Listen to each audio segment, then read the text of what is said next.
রাত 1টা বাজে আর আমি এখনো পর্যন্ত ছাদে দাঁড়িয়ে আছি।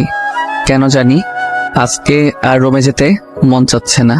রাতের এই পরিবেশটা অনেক ভালো লাগছে, কিন্তু আমার মনের ভিতর কাল বৈশাখী ঝড় বয়ে যাচ্ছে।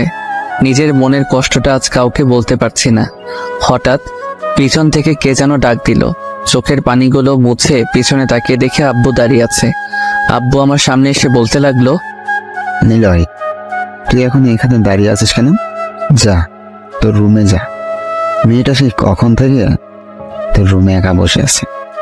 আমার কাঁধে হাত রেখে বলল, যাচ্ছি। আমি যেই আসতে যাব আব্বু আবার বলল, দেখ বাবা, মেয়েটা অনেক ভালো, ও তোকে অনেক সুখে রাখবে। আমি কিছু বললাম না, কারণ কিছু বলার মতো ভাষা নেই। তাই একটা শুকনো হাসি দিয়ে ছাদ থেকে নেমে রুমে চলে আসলাম। দরজার সামনে দাঁড়িয়ে আছি আর ভাবছি আজকে কি থেকে কি হয়ে গেল। একটা দীর্ঘ নিঃশ্বাস ছেড়ে রুমের দরজা খুলে ভিতরে আসলাম। রুমের লাইট অফ করা ছিল, তাই লাইট অন করে যে খাটের দিকে তাকালাম, তেমনি আমার পা কাঁপাকাঁপি শুরু হয়ে গেল। কারণ যে মেয়ের সাথে আমার বিয়ে হয়েছে, সে মেয়েটা খাটে বসে এক পায়ের উপর আরেক পা রেখে ডান হাতে একটা রিভলভার নিয়ে বসে আছে, আর রিভলভারটা আমার দিকে মুখ করে ধরে আছে। আমার অবস্থা একেবারে খারাপ হয়ে গেছে। তবুও ভয়ে জিজ্ঞেস করলাম, আপনি এটা কই পাইছেন? এটা আমার। মানে? আর এই রিভলভারটা নিয়ে এসেছি তোমাকে মারার জন্য। আমি আপনাকে কি করেছি যে আপনি আমাকে মারবেন? তুমি এতক্ষণ কোথায় ছিলে? ছাদে ছিলাম। কার সাথে ছিলে? কারোর সাথে না, একা ছিলাম। আচ্ছা যাও, ফ্রেশ হয়ে আসো, ঘুমাবো। আপনি ঘুমিয়ে যান, আমার একটু কাজ আছে। ওই, তোর কি কাজ এত রাতে? হ্যাঁ, আমি বলেছি না ফ্রেশ হয়ে আসতে? তাড়াতাড়ি যা, না হলে বন্দুক দিয়ে গুলি করে তোর খুলি উড়িয়ে দেব। এত সুন্দর ঝাড়ি খেয়ে আমি এক দৌড়ে ওয়াশরুমে চলে আসলাম। ওয়াশরুমে এসে ফ্রেশ হয়ে বাইরে আসতেই দেখলাম মেয়েটা এখনো সেইভাবে বসে আছে। আমাকে দেখেই বলল, আজকে কি সেখানেই দাঁড়িয়ে থাকবে নাকি ঘুমাবেও? আমি কিছু না বলে খাট থেকে আমার বালিশটা নিয়ে ফ্লোরে যেই শুতে যাব, তেমনি মেয়েটা বলল, কি ব্যাপার, তুমি নিচে শুইতেছো কেন? তাহলে কোথায় ঘুমাবো? কেন, খাটে কি জায়গা নেই? না মানে ওই, কি না মানে করছো? তাড়াতাড়ি খাটে শুয়ে পড়ো। না, আপনি উপরে শুয়ে পড়ুন, আমি নিচে শুইতে পারবো। ওই, তোকে বলছি না আমার কথার উপরে কোনো কথা বলবি না। এখন তাড়াতাড়ি খাটে এসে শুয়ে পড়ো, না হলে এইটা তো দেখছই। আমি আর কিছু না বলে খাটের উপরে উঠে একপাশে হয়ে শুয়ে পড়লাম। হঠাৎ মেয়েটা আমার হাত ধরে টেনে আমার বুকের উপরে শুয়ে পড়ল। আচ্ছা, আপনি বালিশ থাকতে আমার বুকের উপর শুইলেন কেন? এখন থেকে তোমার বুকটা আমার বালিশ। এখন থেকে এখানেই ঘুমাবো। কেন, তোমার কোনো সমস্যা আছে? না, কোনো সমস্যা নেই। কিছু সময় নিরাপত্তা পালন করে হঠাৎ আমি বললাম, আপনাকে একটা প্রশ্ন করি। বলো।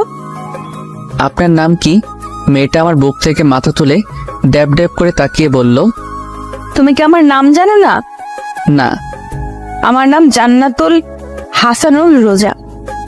অনেক সুন্দর নাম আপনার। আচ্ছা, আপনি আমার থেকে কয় বছরের বড় হবেন? বেশি না, 5 বছরের বড় হব।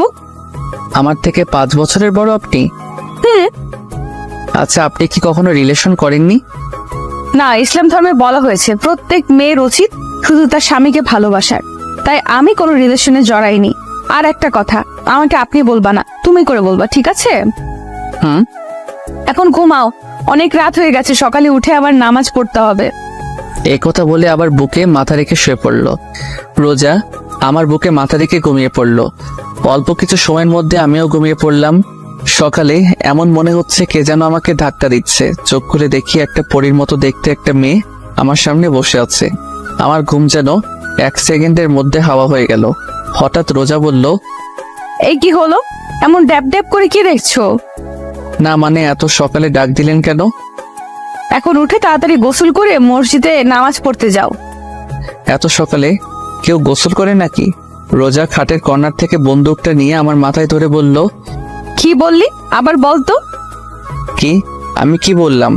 আমি যাচ্ছি গোসল করে নামাজ পড়তে। খাট থেকে নেমে দৌড়ে ওয়াশরুমে চলে আসলাম।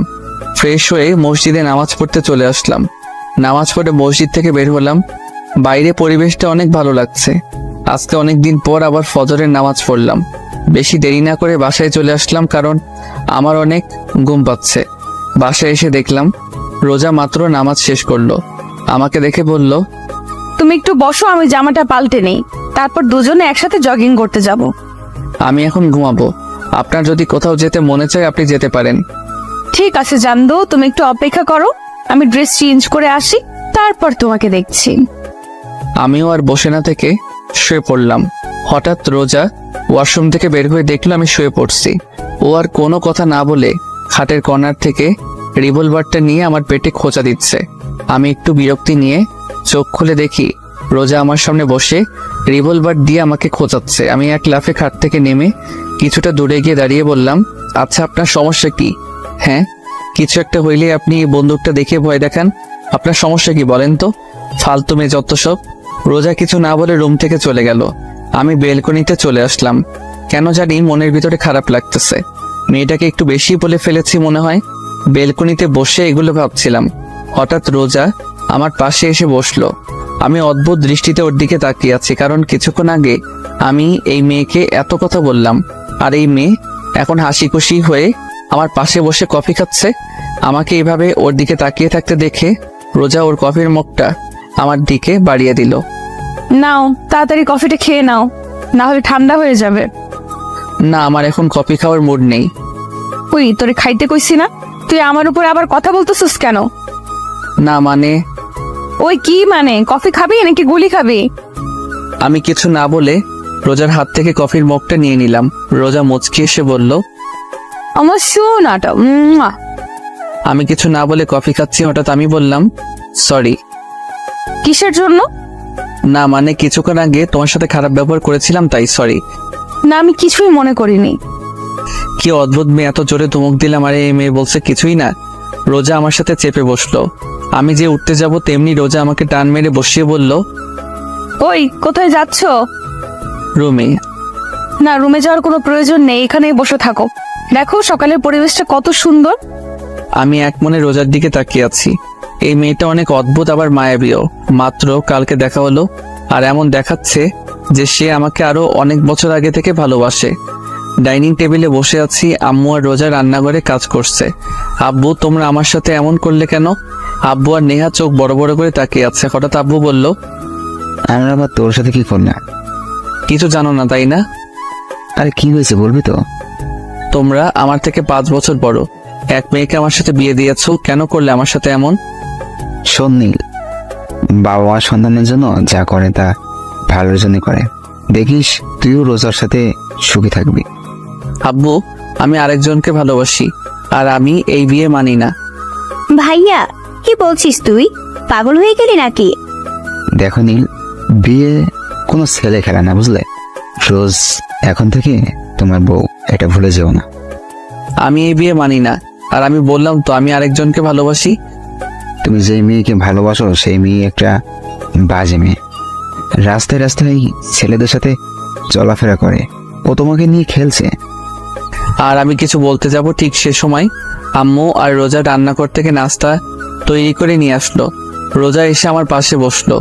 সবাই একসাথে নাস্তা খাওয়া শুরু করলাম। সবাই কথা বলতেছে, কিন্তু আমি কোনো কথা বলতেছি না, কারণ আমার তাদের সাথে কথা বলার কোনো মুড নাই। তাই আমি আমার মতো খেয়ে বাইরে চলে আসলাম। আমি আড্ডাখানায় আসতেই আমার বন্ধুরা নাইম, তানভীর, সাকিব চায়ের দোকানে বসে আছে। ওদের সামনে আসতেই, কিরে, কালকে আমাদের কিছু না বলেই ভার্সিটি থেকে এইভাবে চলে আসছিলি কেন? না মানে পরিবারের একটু সমস্যা হয়েছিল তাই আর কি। আচ্ছা, রিয়ার সাথে কি তোর কোনো কথা হয় নাই? কাল থেকে ও আমাদের কল দিচ্ছে তোর কথা জিজ্ঞেস করার জন্য, আর আমরাও তোকে কল দিলাম, কিন্তু তোর ফোন বন্ধ দেখাচ্ছে। কালকে রাগের মাথায় মোবাইল ভেঙে ফেলেছিলাম। না মানে মোবাইলে চার্জ ছিল না হয়তো। আচ্ছা, আগে এটা বল, তোরা আজকে আমাকে এত কথা জিজ্ঞেস করছিস কেন? না মানে, তুই তো কোনোদিন এমন করিসনি তাই। আচ্ছা বাদ দে। ওদের সাথে আর কিছু সময় আড্ডা দিতে দিতে দুপুর হয়ে গেল। জোহর নামাজ পড়ে বাসায় আসলাম। বাসায় আসতেই আমি আমার মোবাইলটা খুঁজতেছি, কিন্তু কোনো জায়গায় পাইনি। শেষমেশ আর না পেরে নেহার রুমে আসলাম। নেহার রুমে এসে দেখি ও পড়তেছে। আমি ওর রুমের ভিতরে ঢুকে ওর সামনে গিয়ে ওর মাথায় আস্তে একটা থাপ্পড় মারলাম। নেহা পড়া বাদ দিয়ে রাগী লোক নিয়ে আমার দিকে তাকালো। কি চাই? কালকে যে আমি আমার মোবাইলটা ভেঙেছিলাম, ওটা তো কালকে আমার রুমে ছিল, কিন্তু এখন পাচ্ছি না। বল না, তুই কি কিছু জানিস নাকি? বললে আমি কি পাবো? তোর কি লাগবো? বেশি কিছু না, বিকেলে ঘুরতে নিয়ে যেতে হবে। ঠিক আছে, এখন বল। ভাবির কাছে। আর তোর ভাবি এখন কোথায়? রান্না করে। আমি আর কিছু না বলে রান্নাঘরের সামনে চলে আসলাম। রান্নাঘরের সামনে এসে দেখি রোজা একটাই রান্না করছে। আমি রান্নাঘরে ঢুকে পড়লাম। কেমনে যেন রোজা রান্নাঘরে কারো উপস্থিতি টের পেয়ে তাড়াতাড়ি পিছনে করে তাকালো। রোজা আমাকে দেখে বলল, সকাল থেকে এই পর্যন্ত কোথায় ছিলে? বন্ধুদের সাথে। নামাজ পড়ছিলা? আমার একটা কথা ছিল। বলো। আমার মোবাইলটা কোথায়? বলবো, তার আগে আমার একটা শর্ত আছে। আমাকে এখন পেছন থেকে জড়িয়ে ধরো, তাহলে বলবো। কি পাগল হয়ে গিয়েছো নাকি? যত তাড়াতাড়ি ধরবে তত তাড়াতাড়ি মোবাইল পেয়ে যাবে। আমি পারবো না, অন্য কিছু বলো। তোমার ইচ্ছে, না ধরলে নাই, আমার কিচ্ছু যায় আসে না। কেউ এসে গেলে খারাপ হয়ে যাবে। ওই কে কি বললো? হ্যাঁ, তুই কি অন্য কোনো মেয়েকে জড়িয়ে ধরবি যে কেউ দেখলে খারাপ ভাববে? এখন চুপচাপ দাঁড়িয়ে না থেকে তুই তোর কাজ কর, না হলে চিৎকার করে সবাইকে বলবো তুই আমাকে নির্যাতন করছিস। রান্না করা বাদ দিয়ে পিছনে করে রাগী লোক নিয়ে বলল, শুরু হয়ে গেছে ছেড়ে দেওয়া। আই, কি বিড়বিড় করছিস? আবার পিছনে করে ওর কাজ করতে করতে বলল। আমি আর কিছু না বলে রোজার পিছনে গিয়ে ওর দুই হাতে হাত দিয়ে রেখেছি। রোজা আমার হাতের স্পর্শ পেয়ে কিছুটা কেঁপে উঠল। আমি কি বলছি? আমার কাঁধ ব্যথা করতেছে? না তো। তাহলে তুই আমার কাঁধে হাত রেখেছিস কেন? আমাকে জড়িয়ে ধর, না হলে। কি আর করা, শেষমেশ রোজাকে জড়িয়ে ধরতে হলো। কিন্তু ওকে জড়িয়ে ধরতে দুজনে কেঁপে উঠলাম। কেমন যেন এক অন্যরকম অনুভূতি। রোজা ওর কাজ না করে চুপচাপ দাঁড়িয়ে আছে, চোখ বন্ধ করে। আমার মোবাইলটা কোথায়? ও, ওটা ওটা তো ভেঙে গিয়েছিল, তাই আমি ফেলে দিয়েছি। কি, তুমি আমার মোবাইল ফেলে দিয়েছো? ওটার মধ্যে আমার সিম কার্ড ছিল, আর তুমি সেটা ফেলাই দিছো? আমি ওকে ছেড়ে দিয়ে বললাম, রোজা সত্যি করে বলো তো। ফেলে দিয়েছি, কারণ ওটা একটা ভাঙা মোবাইল ছিল। তাই আর আমি কি জানতাম নাকি যে মোবাইলের ভেতরে সিম কার্ড ছিল? আমি কিছু না বলে রুমে চলে আসলাম। বিকেলে বেলকনিতে বসেছিলাম, এমন সময় নেহা আসলো। এসেই বলল, ওই ঘুরতে নিয়ে যাবি না? না গেলে হয় না? দেখ, তুই কিন্তু আমাকে কথা দিয়েছিস, এখন কথা মোতাবেক কাজ কর। আচ্ছা ঠিক আছে, তুই যা, আমি রেডি হয়ে আসছি। অল্প কিছু সময়ের মধ্যে রেডি হয়ে নিচে চলে আসলাম। নেহার জন্য অপেক্ষা করতে লাগলাম। হঠাৎ মাথায় একটা কথা আসলো। আজকে দুপুরের পর থেকে রোজা রুমে আসেনি, আর ওর সাথে দেখাও হয়নি। হঠাৎ নেহা আমার সামনে এসে বলল, চল ভাইয়া, আমরা রেডি। আমরা মানে? আমি আর ভাবি। কিন্তু তুই তো বলেছিলি তুই একা যাবি। ওই খবরদার, মিথ্যা কথা বলবি না। আমি বলেছি ঘুরতে নিয়ে যেতে হবে, কিন্তু এটা বলিনি যে আমাকে নিয়ে যেতে হবে। আচ্ছা ঠিক আছে, তোর ভাবি কই? নেহা চোখ দিয়ে ইশারা করে সাইডে দেখতে বললো। আমি সাইডে তাকাতেই অবাক, কারণ রোজা একটা নীল রঙের শাড়ি পরেছে, আর এই শাড়িতে ওকে অনেক সুন্দর লাগছে। ওর টানা টানা হরিণের মতো চোখে একটা দৃষ্টিতে তাকিয়ে থাকতে মন চাচ্ছে। রোজা আমাকে এইভাবে ওর দিকে তাকিয়ে থাকতে দেখে ও লজ্জায় লাল হয়ে গেল। আমার দুজনের অবস্থা দেখে নেহা বলল, ওই আজকে কি তোমরা যাইবা, নাকি এখানে একজন আরেকজনের দিকে তাকায় থাকবা? নেহার কথা শুনে আমাদের দুজনের ঘোর কাটলো। চলো। আমি গাড়ি ড্রাইভ করছি, আর পিছনে রোজা আর নেহা কথা বলেই যাচ্ছে। থামার কোনো নামই নেই। ওদের কথা শুনে মন চাচ্ছে গাড়ি থেকে লাফ দিই। হঠাৎ নেহা বলল, ভাইয়া, ওই দোকানদারটার সামনে গাড়ি থামা। কেন? ফুচকা খাবো তাই। এখন কথা কম বলে গাড়ি থামা। দোকানটার সামনে গাড়ি থামাতে রোজা আর নেহা গাড়ি থেকে হাওয়া বাইরে তাকিয়ে দেখি ওরা দোকানের দিকে হাঁটা দিচ্ছে। কি আর করার, ওদের পিছে পিছে যেতে হলো। রোজা আর নেহা এক পাশে বসলো, আর আমি আরেক পাশে। কিছু সময়ের পর নেহা আর রোজা এমনভাবে ফুচকা খাওয়া শুরু করলো যে অনেক বছর পর ফুচকা দেখেছে। একটার পর একটা মুখের ভেতর ঢুকিয়ে চলেছে। হঠাৎ কোথা থেকে যেন একটা মেয়ে আমার পাশের সিটে বসে পড়লো। রোজা আর নেহা খাওয়ার মধ্যেই ব্যস্ত, আর আমি ড্যাব ড্যাব করে মেয়েটার দিকে তাকিয়ে আছি। মেয়েটার গায়ের রং ফর্সা।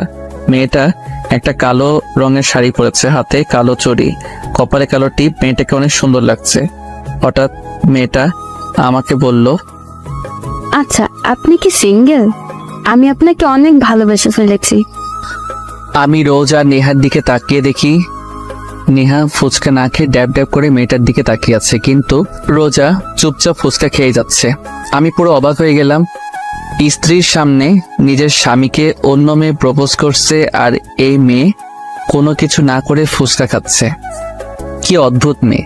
মেয়েটা আবার বলতে শুরু করলো, আসলে আপনাকে আমার অনেক ভালো লেগেছে, তাই জিজ্ঞেস করলাম। আচ্ছা, আপনার নাম্বারটা দিতে মেয়েটা আর কিছু না বলে হঠাৎ উঠে এক দৌড়ে দোকানের ভেতর থেকে বের হয়ে গেল। আমি মেয়েটার কাণ্ড দেখে অবাক হয়ে গেলাম।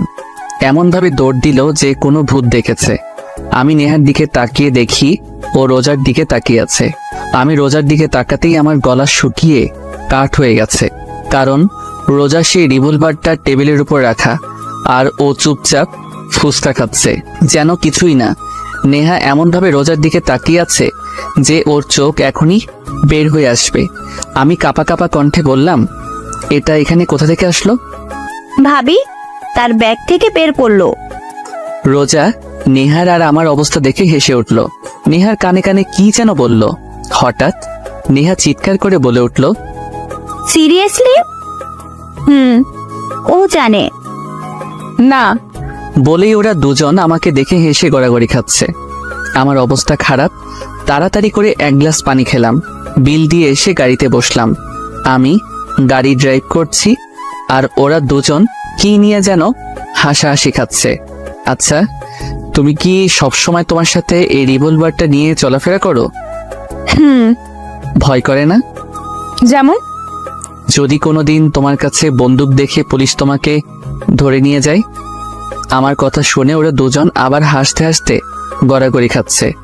আরো কিছু সময় ঘোরাঘুরি করে রাতে বাসায় আসলাম। রাতে রোজা ওয়াশরুমে গেছে। এই সুযোগে আমি রুমে থেকে বের হয়ে নেহার রুমের সামনে আসলাম। ওর রুমে এসে দেখি ও মোবাইল চালাচ্ছে। নেহা আমাকে ওর রুমে দেখে মোবাইল চালানোর বাদ দিয়ে বলল, ভাইয়া তুই কিছু বলবি? তোকে একটা কথা জিজ্ঞেস করার ছিল। বল। তোর ভাবি ওই সময় তোর কানে কানে কি বলছিল? সেটা তো বলা যাবে না। কেন? এটা ভাবি আর আমার সিক্রেট, তাই তোকে বলা যাবে না। আর অন্যের পার্সোনাল ব্যাপার জানতে তো লজ্জা করে না? নেহার কথা শুনে আমি আহত দৃষ্টিতে ওর দিকে তাকিয়ে আছি।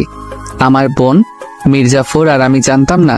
হঠাৎ পিছন থেকে রোজা বলে উঠল, একদম ঠিক কথা বলেছো নেহা। বলেই নেহার পাশে গিয়ে দাঁড়ালো। আমি রোজার দিকে রাগে দৃষ্টিতে তাকালাম, আর কিছু না বলে রুম থেকে বের হয়ে ছাদে গিয়ে দাঁড়ালাম। কিছু সময় পর রোজাও আমার পাশে এসে দাঁড়ালো। আমি রোজার দিকে তাকিয়ে আছি। ওকে অনেক মায়াবী লাগছে। মেয়েটাকে বোঝা প্রচুর মুশকিল। এমন মনে হয় মেয়েটার মনে অনেক রহস্য লুকানো। হঠাৎ রোজা বলল, রাতের এই পরিবেশটা অনেক ভালো লাগে, তাই না? রোজার দিকে তাকিয়ে বললাম, জানো, আমার একটা ফ্রেন্ড ছিল, ওর সাথে সবকিছু শেয়ার করতাম। প্রতিদিন রাতে ওর সাথে ছাদে বসে অনেক আড্ডা দিতাম। ওকে ছাড়া আমার একদিনও ভালো লাগতো না। কিন্তু এইটুকু বলে রোজা কাঁদতে কাঁদতে ফ্লোরে বসে পড়ল।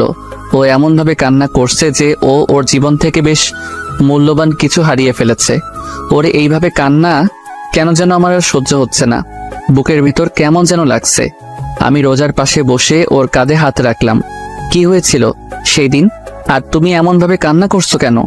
রোজা কিছু না বলে আমাকে আষ্টে পৃষ্ঠে জড়িয়ে ধরলো, আর আরো জোরে কান্না করতে লাগলো। কান্না করতে করতে হঠাৎ রোজা বলল, আমার একটা কথা রাখবে? বলো। কখনো আমাকে একা ছেড়ে চলে যাবে না তো? রোজার কথা শুনে আমি চুপ হয়ে গেলাম। ওর এই প্রশ্নের জবাব কি দিব সেই উত্তর আমার কাছে নেই। কি হলো, বলো না, তুমি কি কখনো আমাকে ছেড়ে চলে যাবে? আমি চোখের পানি কেন যেন আমার সহ্য হচ্ছে না। কেন যেন ওর প্রতি কোনো এক মায়া সৃষ্টি হচ্ছে। ওর কান্না মাখা মুখ দেখে আমি বলে উঠলাম, না, কোনো দিনও তোমাকে ছেড়ে যাব না, সব সময় তোমার পাশে থাকবো। রোজা কিছু না বলে আমার বুকে মাথা রেখে বসে থাকলো। আর আমি ভাবতে লাগলাম, আমি তো অন্য কাউকে ভালোবাসি, তাহলে রোজাকে এই কথা কিভাবে বলতে পারলাম? রোজা, এই প্রথম আমি রোজার নাম বলে ডাক দিলাম। রোজা। রোজা এখনো নিশ্চুপ থাকায় বুঝতে পারলাম ও ঘুমিয়ে পড়েছে।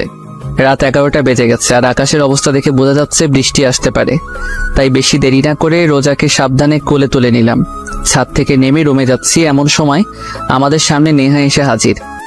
তো এত রাতে কোথা থেকে আসা হলো? চুপ, আসতে বলো, রোজা ঘুমিয়ে পড়েছে। ও, তুই কি করছিস? এত রোমান্টিক একটা সময়, ভাবি তোর কোলে একটা ছবি তুলে নেই। নেহার ছবি তোলা হয়ে গেলে আমরা রুমে চলে আসলাম।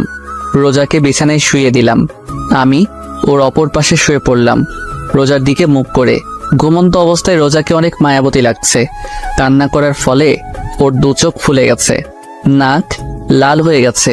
ওকে দেখে আমার এক অন্যরকম অনুভূতি কাজ করছে। কেন যেন এখন আর রিয়ার কথা মনে পড়ছে না। মন চাচ্ছে রোজার সাথেই থাকি সব সময়। এইসব ভাবতে ভাবতে কখন যে ঘুমিয়ে পড়লাম মনে নেই। সকালে ঘুম থেকে উঠে দেখলাম রোজা আমার বুকের উপরে মাথা রেখে গুটিসুটি মেরে শুয়ে আছে। রোজাকে বুকের উপর থেকে সরিয়ে একপাশে শুয়ে দিলাম। আমি উঠে ওয়াশরুমে চলে আসলাম। কিছু সময় পর ফ্রেশ হয়ে নিচে আসলাম। কি রে, রোজা কোথায়? ও ঘুমাচ্ছে।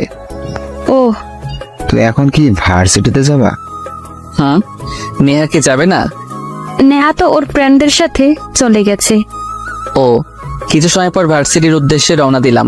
কিছু সময়ের মধ্যে ভার্সিটি পৌঁছে গেলাম। ভার্সিটির ভিতর ঢুকতে কোথা থেকে যেন রিয়া দৌড়ে এসে আমাকে জড়িয়ে ধরলো আর বলতে লাগলো, ওই কালকে কোথায় ছিলে আর তোমার মোবাইল বন্ধ কেন? রিয়ার এইভাবে জড়িয়ে ধরা আমার কেন যেন ভালো লাগছে না। ওকে এক ঝটকায় নিজের থেকে ছাড়িয়ে নিয়ে বললাম, একটু প্রবলেম হয়েছিল তাই আর কি। তো আমি কি কিছু হেল্প করতে পারবো নাকি? না, দরকার নেই, এখন চলো ক্লাসে যাই। না, আজকে গল্প করবো, চলো। না, আমার এখন গল্প করার কোনো মুড নেই। না, তোমাকে বলছি না, এখন গল্প করবো, চলো। আমি রিয়ার হাত থেকে আমার হাত এক টান দিয়ে ছাড়িয়ে নিয়ে বললাম, এত বায়না করো কেন? আমি বললাম না আমার এখন তোমার সাথে গল্প করার মুড নেই। সরি। রিয়া কিছু না বলে সেখান থেকে চলে গেল। আর আমি ভাবতে লাগলাম আজ এই প্রথম আমি রিয়ার সাথে এমন ব্যবহার করলাম, কিন্তু কেন করলাম তা অজানা। অনেক সময় খোঁজার পর এক ক্যাম্পাসের এক কোনো আম গাছের নিচে বসে আছে। আমি রিয়ার সামনে গিয়ে দাঁড়ালাম। অনেকক্ষণ হয়ে গেল কিন্তু রিয়া এখনো পর্যন্ত নিচের দিকে তাকিয়ে আছে। আমি আর না পেরে রিয়ার সামনে বসে পড়লাম। সরি বললাম তো। আমার আপনার সরি লাগবে না, আপনি এখন আসতে পারেন। না, আমি এখন আমার জানের সাথে গল্প করব। দরকার নেই আপনার গল্প। আমি রিয়ার পাশে বসে রিয়ার মাথা ধরে আমার কাঁধে রাখলাম। রিয়া আমার কাঁধে মাথা রেখে চুপচাপ বসে আছে। এখন কি কোনো কথা না বলার প্রতিজ্ঞা করেছো? ঠিক আছে, আমি কোনো কথা বলবো না। আমার সোনাটা কি রাগ করেছে? রিয়ার মুখের কথা শুনে আমার রোজার কথা মনে পড়ে গেল। ওই মেয়ে এখন কি যেন করছে। হঠাৎ রিয়া হালকা ধাক্কা দিয়ে বলল, কি হলো, কি ভাবছো? না কিছু, রিয়ার সাথে গল্প করছি। হঠাৎ ক্যাম্পাসে পুলিশের গাড়ি ঢুকলো। ক্যাম্পাসের সবাই গাড়ির দিকে তাকিয়ে আছে। হঠাৎ পুলিশের গাড়ির ভিতর থেকে একজন লোক বের হয়ে আমাদের দিকে আসতে লাগলো। আমি আর রিয়া কিছুটা ভয় পেয়ে গেলাম। লোকটা সামনে এসে বলল, আপনাকে ম্যাডাম ডেকেছে। আমি কি করেছি যে আপনার ম্যাডাম আমাকে ডেকেছে? সেটা না হয় ম্যাডামের কাছ থেকেই শুনে নিয়েন। বলে আমার হাত ধরে টেনে নিয়ে যেতে লাগলো যেন আমি কোনো আসামি। পুরো ক্যাম্পাসের সবাই আমার দিকে তাকিয়ে আছে আর ভয়ে আমার গলা শুকিয়ে কাট, হার্টবিট কয়েক গুণ গতিতে লাফাতে লাগলো। লোকটা পুলিশের গাড়ির সামনে এসে বলল, ম্যাম, নিয়ে এসেছি। গাড়ির ভিতরে যে বসেছিল তাকে বলল। আপনি এখন যেতে পারেন। লোকটা চলে গেল। গাড়ির ভিতরে যে মেয়েটা বসেছিল তাকে দেখে আমার মাথায় আকাশ ভেঙে পড়ল। আমার গলা দিয়ে কোনো কথা বের হচ্ছে না। কাপা কাপা গলায় বললাম, তুমি? তো এখানে কি অন্য কেউ থাকার কথা ছিল নাকি? পুলিশ থাকার কথা। তুমি গাঁজা টাজা খাইছো নাকি? না, কেন? তাহলে তুমি কি আমার শরীরে পুলিশের ইউনিফর্ম পরা তাকে দেখো না? তাহলে তুমি কি আসলেই পুলিশ? কোন পোস্টে? ওসি। আচ্ছা, তুমি কি এখন গোয়েন্দাদের মতো শুধু প্রশ্নই করে যাবে নাকি গাড়িতে উঠে বসবে? দেখো, পুরো ক্যাম্পাসের সব লোক আমাদের দিকে তাকিয়ে আছে। রোজার কথা শুনে আশেপাশে তাকিয়ে দেখি সবাই আমাদের দিকে তাকিয়ে আছে।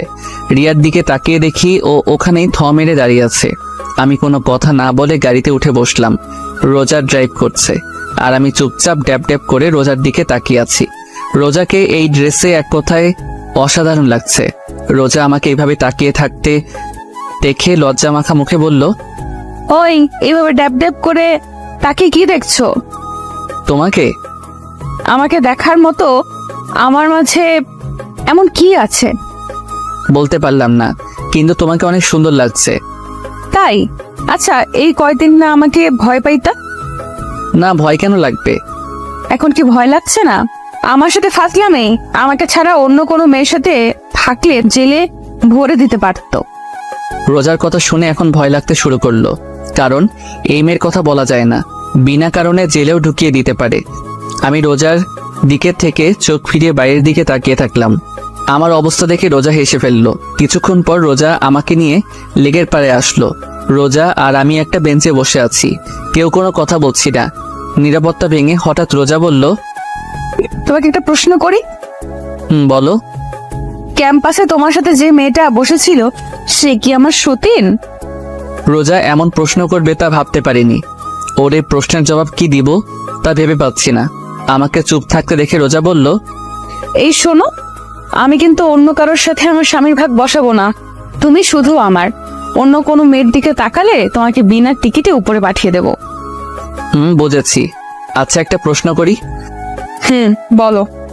তুমি জানলে কিভাবে যে ওই মেয়ের সাথে আমার কিছু চলছে? আমাদের বিয়ের আগে আব্বু বলেছিল তুমি একটা মেয়েকে ভালোবাসো, আর সেই মেয়ে নাকি তোমার সাথে খেলা করেছে। আর আজকে তুমি আর ওই মেয়ে ক্যাম্পাসে একবার কর্নারে বসেছিলে, তাই আমার আর বুঝতে বাকি রইল না এটাই সেই মেয়ে। রোজা এক নিঃশ্বাসে বলল, তো তোমার কি আমার উপর কোনো রাগ বা কষ্ট নেই? রাগ বা কষ্ট থাকবে কেন? এই যে তোমার স্বামী যে অন্য মেয়ের সাথে বসেছিল, রোজার মনের কথা জানার জন্য বললাম। আমি কি মানুষ নাকি যে আমার কষ্ট থাকবে? এখন চলো, এখানে ভালো লাগছে না। বলেই রোজা সেখান থেকে উঠে গাড়িতে গিয়ে বসলো। রোজার আচরণ দেখে বুঝলাম ও অনেক কষ্ট পেয়েছে। কেন যেন এই মেয়েকে বুঝতে পারছি না, পুরো অদ্ভুত একটা মেয়ে। আমি গিয়ে রোজার পাশে বসলাম। রোজা কিছু না বলে চুপচাপ ড্রাইভ করতে লাগলো।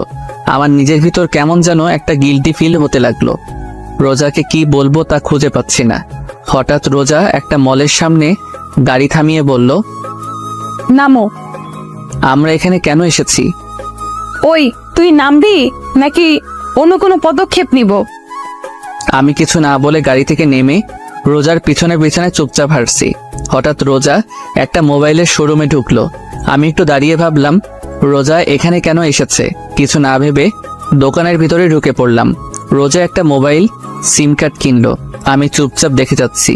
মোবাইলটা দেখে আমার লোভ এসে পড়লো, মন চাচ্ছে যদি এই মোবাইলটা আমার হতো। রোজা বিল পেমেন্ট করে আবার বেরিয়ে পড়লো। আমিও রোজার পিছে পিছে বের হয়ে গাড়িতে বসলাম।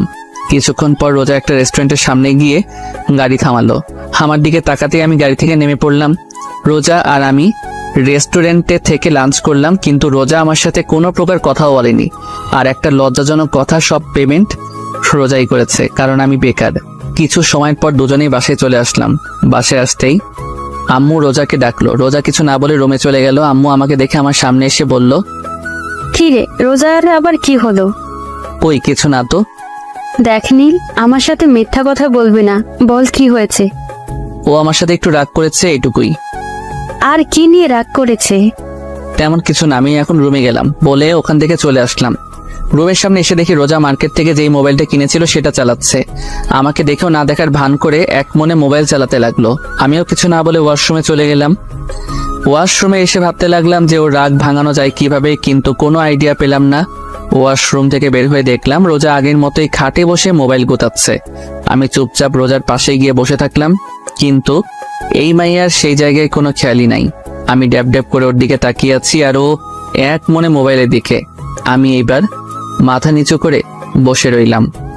হঠাৎ রোজা আমার দিকে ঘুরে বসে একটা মোবাইল বাড়িয়ে দিল। আমি ড্যাব ড্যাব করে ওর দিকে তাকিয়ে আছি। আমাকে এইভাবে তাকিয়ে থাকতে দেখেও বলল, এইভাবে তাকানোর কিছুই নেই, তোমার মোবাইল নেই সেই জন্য এটা তোমাকে দিলাম। রোজার দিকে তাকিয়ে মনে মনে বললাম, কিপটুস কিপটা, ও আমাকে ওর পুরনো মোবাইলটা ধরিয়ে দিল।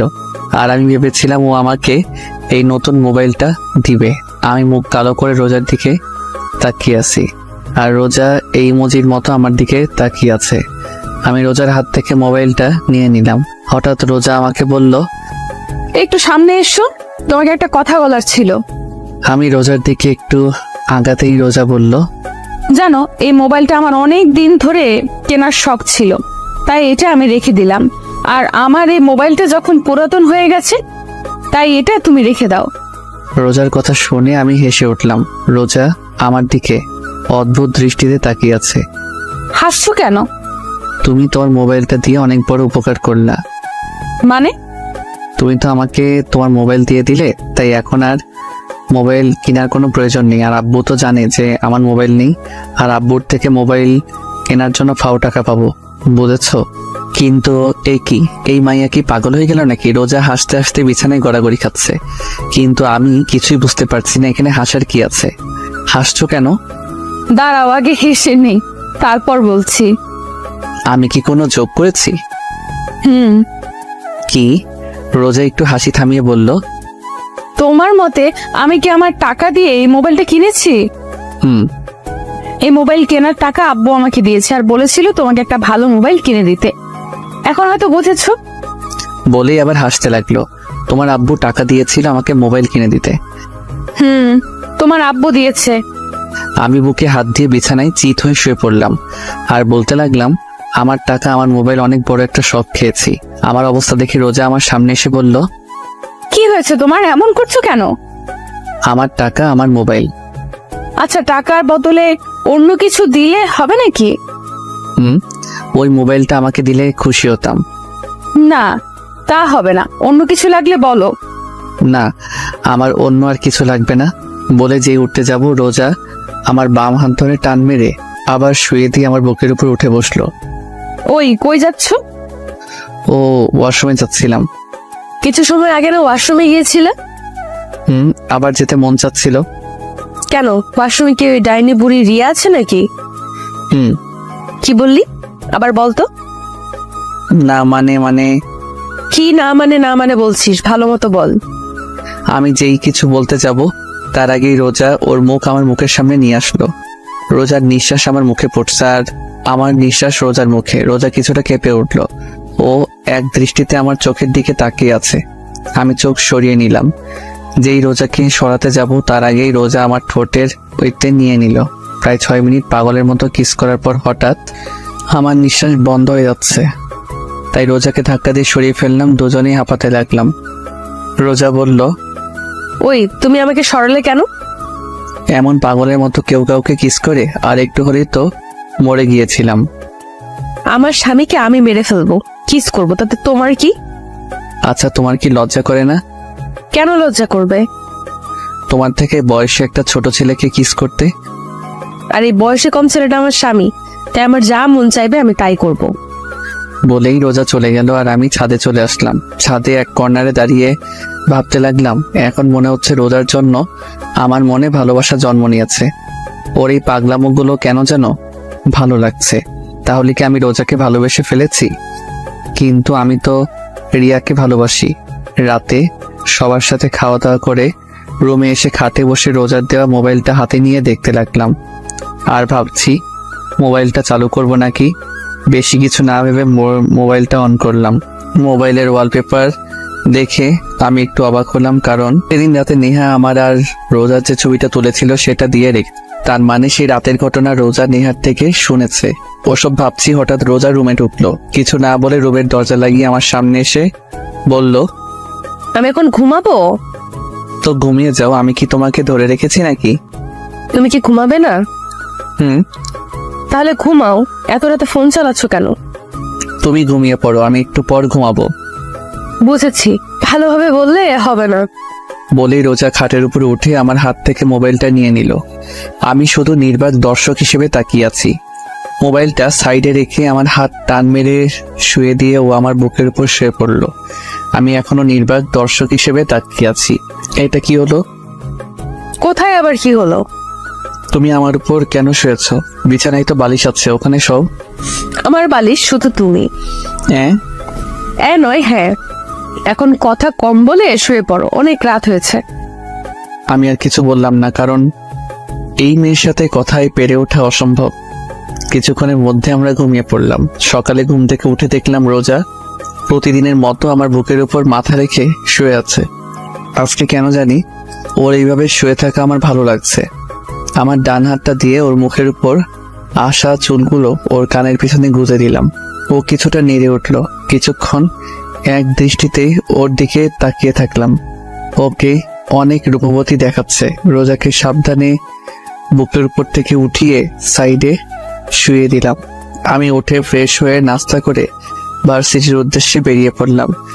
রিয়াকে কি বলবো তা ভাবতে ভাবতে ভার্সিটির সামনে চলে আসলাম। ভার্সিটির সামনে আসতে দেখলাম রিয়া গেটের সামনে দাঁড়িয়ে আছে। ওকে দেখে বোঝা যাচ্ছে ও কারোর জন্য অপেক্ষা করছে। হঠাৎ রিয়া আমাকে দেখে আমার সামনে দৌড়ে আসলো আর এসেই বলতে লাগলো, তুমি ঠিক আছো তো? কি হয়েছে তোমার? আর এমন দেখাচ্ছে কেন তোমাকে? কালকে ওই পুলিশ তোমাকে ধরে নিয়ে গেল, সেটা নিয়ে আমি অনেক টেনশনে ছিলাম। ও, ওটা আমার এক পরিচিত কাজিন ছিল। ও, আমি তো ভয় পেয়ে গেছিলাম।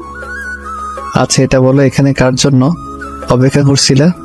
তোমার জন্য অপেক্ষা করছিলাম। কেন? আজকে সারাদিন তোমাকে নিয়ে ঘুরবো। তাই?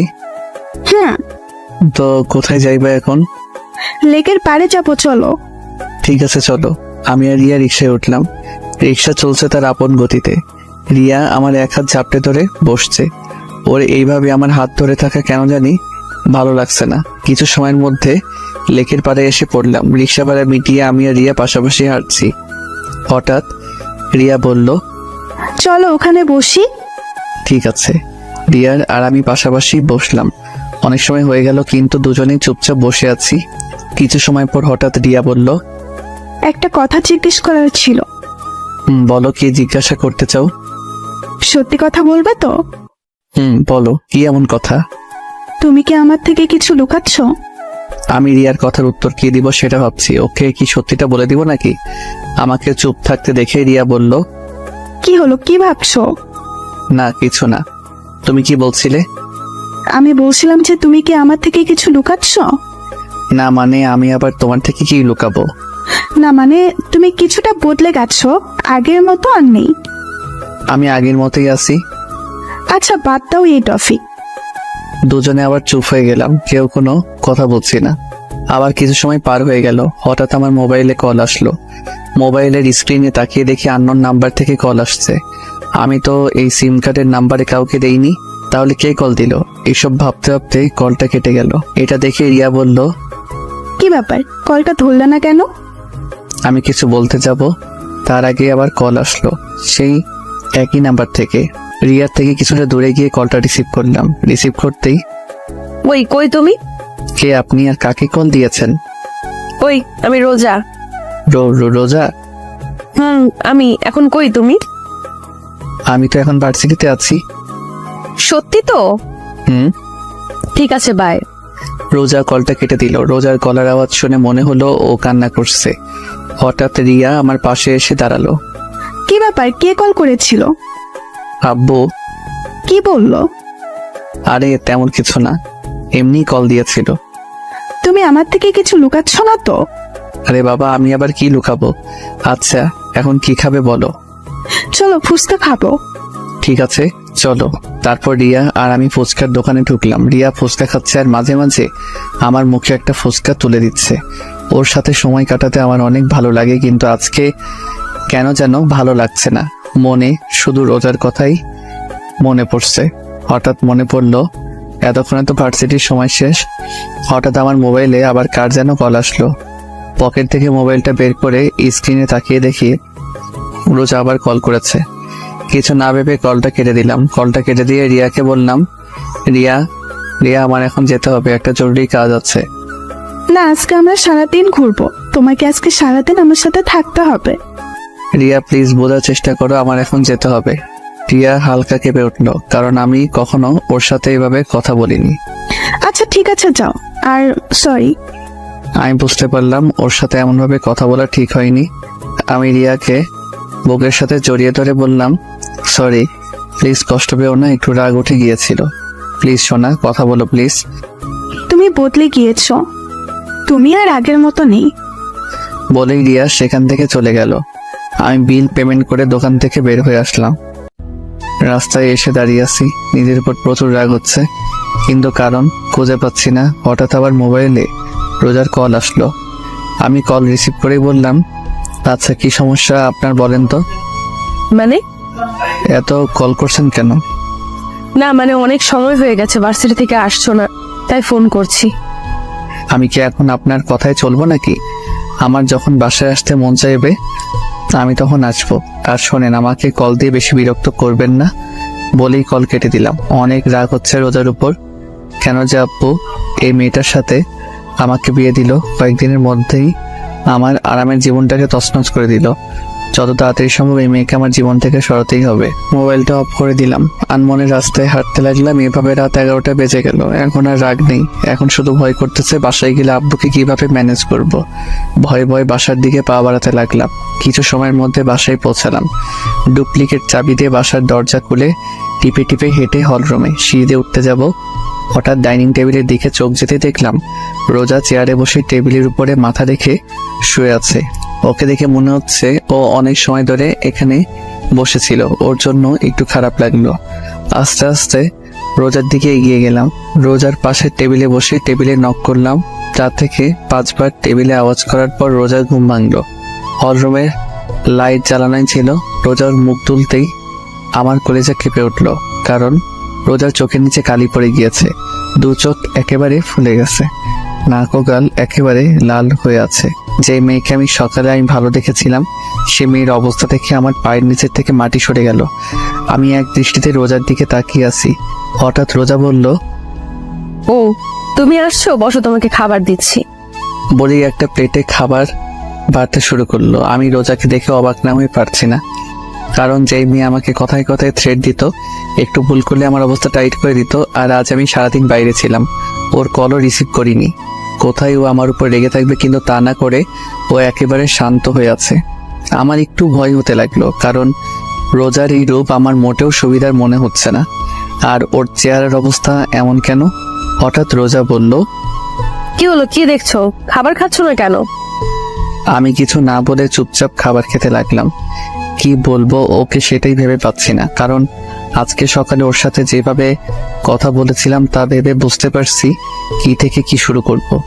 হঠাৎ আমি নিজের দিকে তাকিয়ে বলতে লাগলাম, সরি, আসলে আজকে তুমি যখন কল দিয়েছিলে তখন আমার মুড একটু খারাপ ছিল, আর সেই সময় তুমি কল দিয়েছিলে, তাই তোমাকে একটু বেশি বলে দিয়েছিলাম। প্লিজ আমাকে মাফ করে দাও। আমি কথাগুলো বলতে বলতে রোজার দিকে তাকাতেই দেখি ও আবার টেবিলের উপর মাথা রেখে ঘুমিয়ে পড়েছে। আমি টেবিল থেকে উঠে হাত ধুয়ে আসলাম, রোজার সামনে এসে দাঁড়িয়ে রইলাম। এই মেয়েটা এমন অদ্ভুত কেন, যে কোনো জায়গায় ঘুমিয়ে পড়ে, এখন আবার ওকে কোলে করে রুমে নিয়ে যেতে হবে। মুচকি এসে যেই রোজার শরীরে যেই হাত রাখলাম, যা তেমন আমি 2 কদম পিছে চলে গেলাম, কারণ রোজার শরীর জ্বরে পড়ে যাচ্ছে। আমি অনেক ঘাবড়ে গেলাম। এখন কি করব কিছুই মাথায় আসছে না। আমি তাড়াতাড়ি করে রোজার কাছে গিয়ে কোলে তুলে নিলাম। রোজাকে কোলে নিয়ে রুমে চলে আসলাম। এসেই রোজাকে বিছানায় শুয়ে দিয়ে দৌড় দিয়ে ওয়াশরুমে চলে গেলাম। একটা বালতির মধ্যে পানি এনে কাপড় দিয়ে রোজার মাথায় পানি পড়তে দিতে লাগলাম। হঠাৎ খেয়াল করলাম রোজা কাঁপছে। বিছানার সাইড থেকে কম্বলটা নিয়ে রোজা গায়ে জড়িয়ে দিলাম। রোজা কম্বলটাকে আষ্টে পৃষ্ঠে জড়িয়ে ধরলো, আর আমি ওর মাথার পাশে বসে পানি পড়তে দিতে থাকলাম। আর ভাবতে লাগলাম, রোজার আজকে যে অবস্থা তার জন্য একমাত্র দায়ী আমি। আমার জন্যই হয়তো এমন হয়েছে। আজকে ওকে শুধু শুধু এতগুলো কথা শুনিয়েছিলাম। সারাটা দিন মেয়েটা কতবার কল করেছিল, কিন্তু একটাবারও ওর কল রিসিভ করিনি। কত যেন কষ্ট পেয়েছে, আর গাধার মতো এসে আমি ওকে রেখে খেতে বসে গেলাম। একটাবারও জিজ্ঞেস করলাম না যে তুমি খেয়েছো কিনা। নিজের উপর অনেক রাগ হতে লাগলো। হঠাৎ এমন মনে হলো আমার গাল বেয়ে পানি গড়িয়ে পড়ছে। এক হাত দিয়ে চেহারায় হাত দিয়ে দেখে আমার চোখে পানি। আমার চোখের পানিটা মায়ার নাকি কষ্টের সেটা অজানা। আমি শেষবার কবে কেটেছিলাম সেটা আমার মনে নেই। কেন যে মেয়েটাকে এত কষ্ট দিতে গেলাম। রোজার চেহারার দিকে তাকালেই কেন জানি আমার অনেক কষ্ট হচ্ছে। এইভাবে সারা রাত রোজার মাথায় পানি ঢালতে ঢালতে সকাল হয়ে গেল। সকাল 6টা। এখন রোজার শরীরের জ্বর কিছুটা কমে এসেছে। হঠাৎ আমি রোজার জামার দিকে খেয়াল করে দেখলাম পানি ঢালতে ঢালতে ওর জামা বেশ খানিকটা ভিজে গিয়েছে। এখন হইল আরেক সমস্যা, রোজার জামা চেঞ্জ করা যায় কিভাবে। কিছু সময় ভেবে আমি রুম থেকে বের হয়ে নেহার রুমের সামনে আসলাম। নেহার রুমের সামনে এসে বেশ খানিকটা সময় ধরে নেহাকে ডাকার পরে নেহা দরজা খুলতেই বলল, কি হয়েছে, সমস্যা কি? আপনি এত সকালে আমাকে ডাকছেন কেন? নেহা আমার সাথে এতটুকু বলেই চুপ হয়ে গেলাম, কারণ আমার বোন আমাকে আপনি করে বলছে। কি হলো বোন, তুই আমাকে আপনি করে বলছিস কেন? নেহা এক ঝটকায় হাতটা সরিয়ে নিয়ে আমার থেকে 2 কদম পিছে গিয়ে বলতে লাগলো, আমার ইচ্ছা আমি কাকে কি বলে রাখবো। আর আপনি আমার ভাই না, আমি আপনার কোনো বোন না। আমি অবাকের উপর অবাক হচ্ছি। কারণ কি এমন হয়েছে যার কারণে নেহা আমার সাথে এমন ব্যবহার করছে? কেন জানি ওর কথাগুলোয় আমার ভিতরে কেমন যেন ব্যথা অনুভব হতে লাগলো। হঠাৎ নেহা আমার মুখের সামনে চুটকি বাজিয়ে বলল, কি হলো, আপনি কেন এসেছেন এখানে? রোজার। কি হয়েছে ভাবি, কি বলেন, কি হয়েছে ভাবি? আমি কিছু বলার আগে নেহা আমাকে পাশ কাটিয়ে আমার রুমের দিকে দৌড় দিল। আমি দাঁড়িয়ে না থেকে নেহার পিছনে পিছনে গেলাম। নেহার রুমের ভিতর ঢুকে রোজার অবস্থা দেখে আমার দিকে রাগী দৃষ্টিতে তাকালো। ও এমন ভাবে আমার দিকে তাকালো যে আমি কোনো জেলের আসামি। নেহা আমার সামনে এসে বলল, কি করেছেন আপনি ভাবির সাথে? রাতে আমি আর রোজা খাবার টেবিলে বসেছিলাম। আমি খাবার খাচ্ছি, হঠাৎ দেখি রোজা কিছুটা কাঁপছে, কিন্তু আমি ভেবেছিলাম হয়তো এমনই। তারপর হাত ধুয়ে এসে যখন ওর ঢাক দিলাম কিন্তু উঠলো না। ওর শরীরের হাত দিয়ে দেখি ওর শরীরে প্রচুর জ্বর এসেছে। তারপর ওকে রুমে নিয়ে এসে পানি পট্টি দিতে দিতে ওর জামা ভিজে গিয়েছে, তাই তোকে ডাক দিয়েছি। আচ্ছা, ভাবি কি আপনাকে কিছু বলেনি? না একবারও কি রুমের অবস্থা দেখেছেন?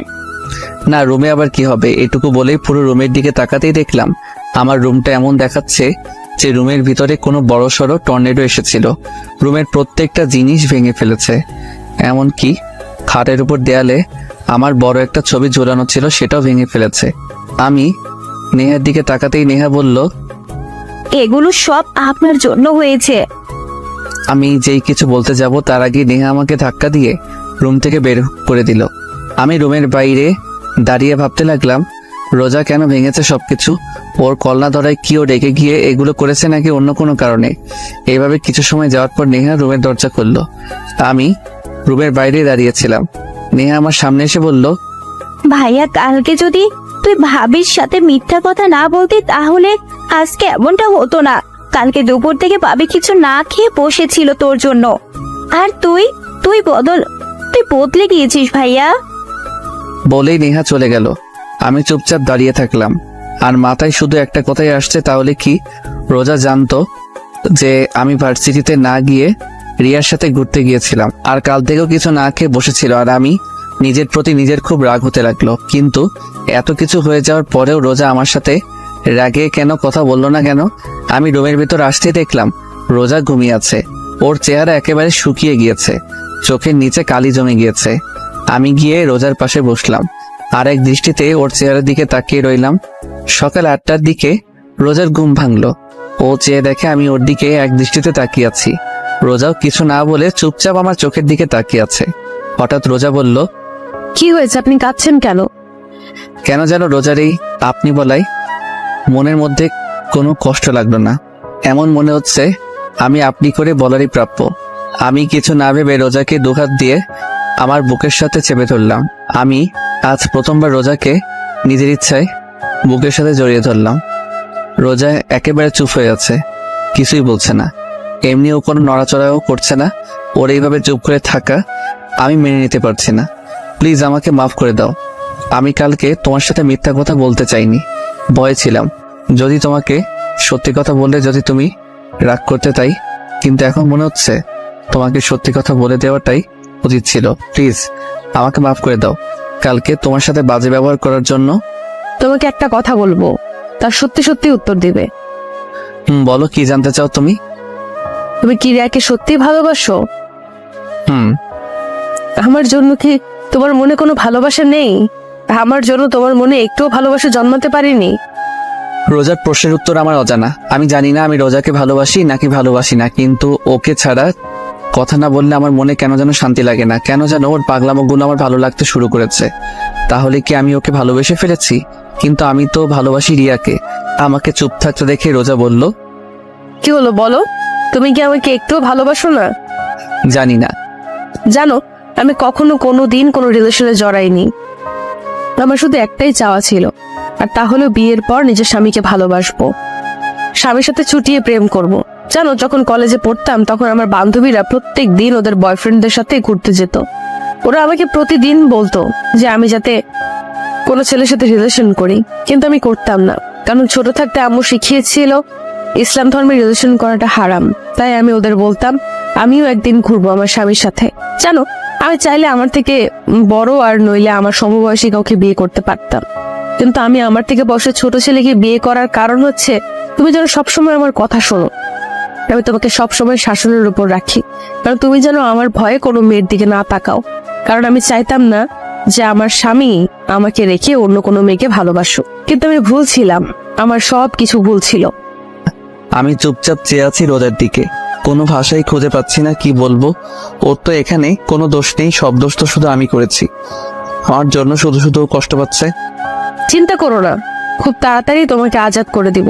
তারপর তুমি আর রিয়া আরামে থাকতে পারবে। আমার জন্য তোমাদের কারোরই আর কোনো সমস্যা হবে না। আমি চুপচাপ মাথা নিচু করে খাট থেকে নেমে রুমে থেকে বেরোতে যাব, হঠাৎ রোজা পেছন থেকে বলে উঠলো। শোনো, আমি পিছনে ফিরে নিচে তাকিয়ে আছি। Sorry and thanks. কেন? সেটা না হয় রহস্যই থাক। আমি রুম থেকে বের হয়ে আসলাম, কেন জানি মাথাটা প্রচন্ড ব্যথা করছে।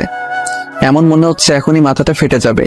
রোজার বলা কথাগুলো বারবার কানে বেজেই চলেছে। হঠাৎ দেখলাম নেহা খাবার নিয়ে এখানেই আসছে। আমার সামনে এসে খাবার প্লেটটা এগিয়ে দিল আর বলল, ভাই এটা ধর। কেন? ধরবা নাকি? আমি খাবারের প্লেটটা নেহার হাত থেকে নিতেই ও আমাকে জড়িয়ে ধরে কান্না করে দিল। আমি একটু অবাক হলাম, কারণ কিছু সময় আগে ও আমার সাথে কথা বললো যেন আমি অপরিচিত কেউ, এখন আবার জড়িয়ে ধরে কান্না করছে। বুঝলাম না, সব মাথার উপর দিয়ে বাউন্সার যাইতেছে। তোর আবার কি হলো? এমন মরা কান্না করছিস কেন আর আমাকে জড়িয়ে ধরেছিস কেন? ছাড়। সরি। কেন? তোর সাথে বাজে ব্যবহার করার জন্য। আমি বুঝলাম তুই আমার সাথে এমন আচরণ করার কারণ কি, বুঝিয়ে বলতে একটু। আসলে কালকে ভাবি যথাসময় ডিউটিতে চলে গেল। কিছু সময় পর ভাবি আবার বাসায় আসলো, কিন্তু তখন তার চেহারার রাগে একেবারে লাল হয়ে গিয়েছিল। এমন মনে হচ্ছিল কারোর উপর রেগে আছে।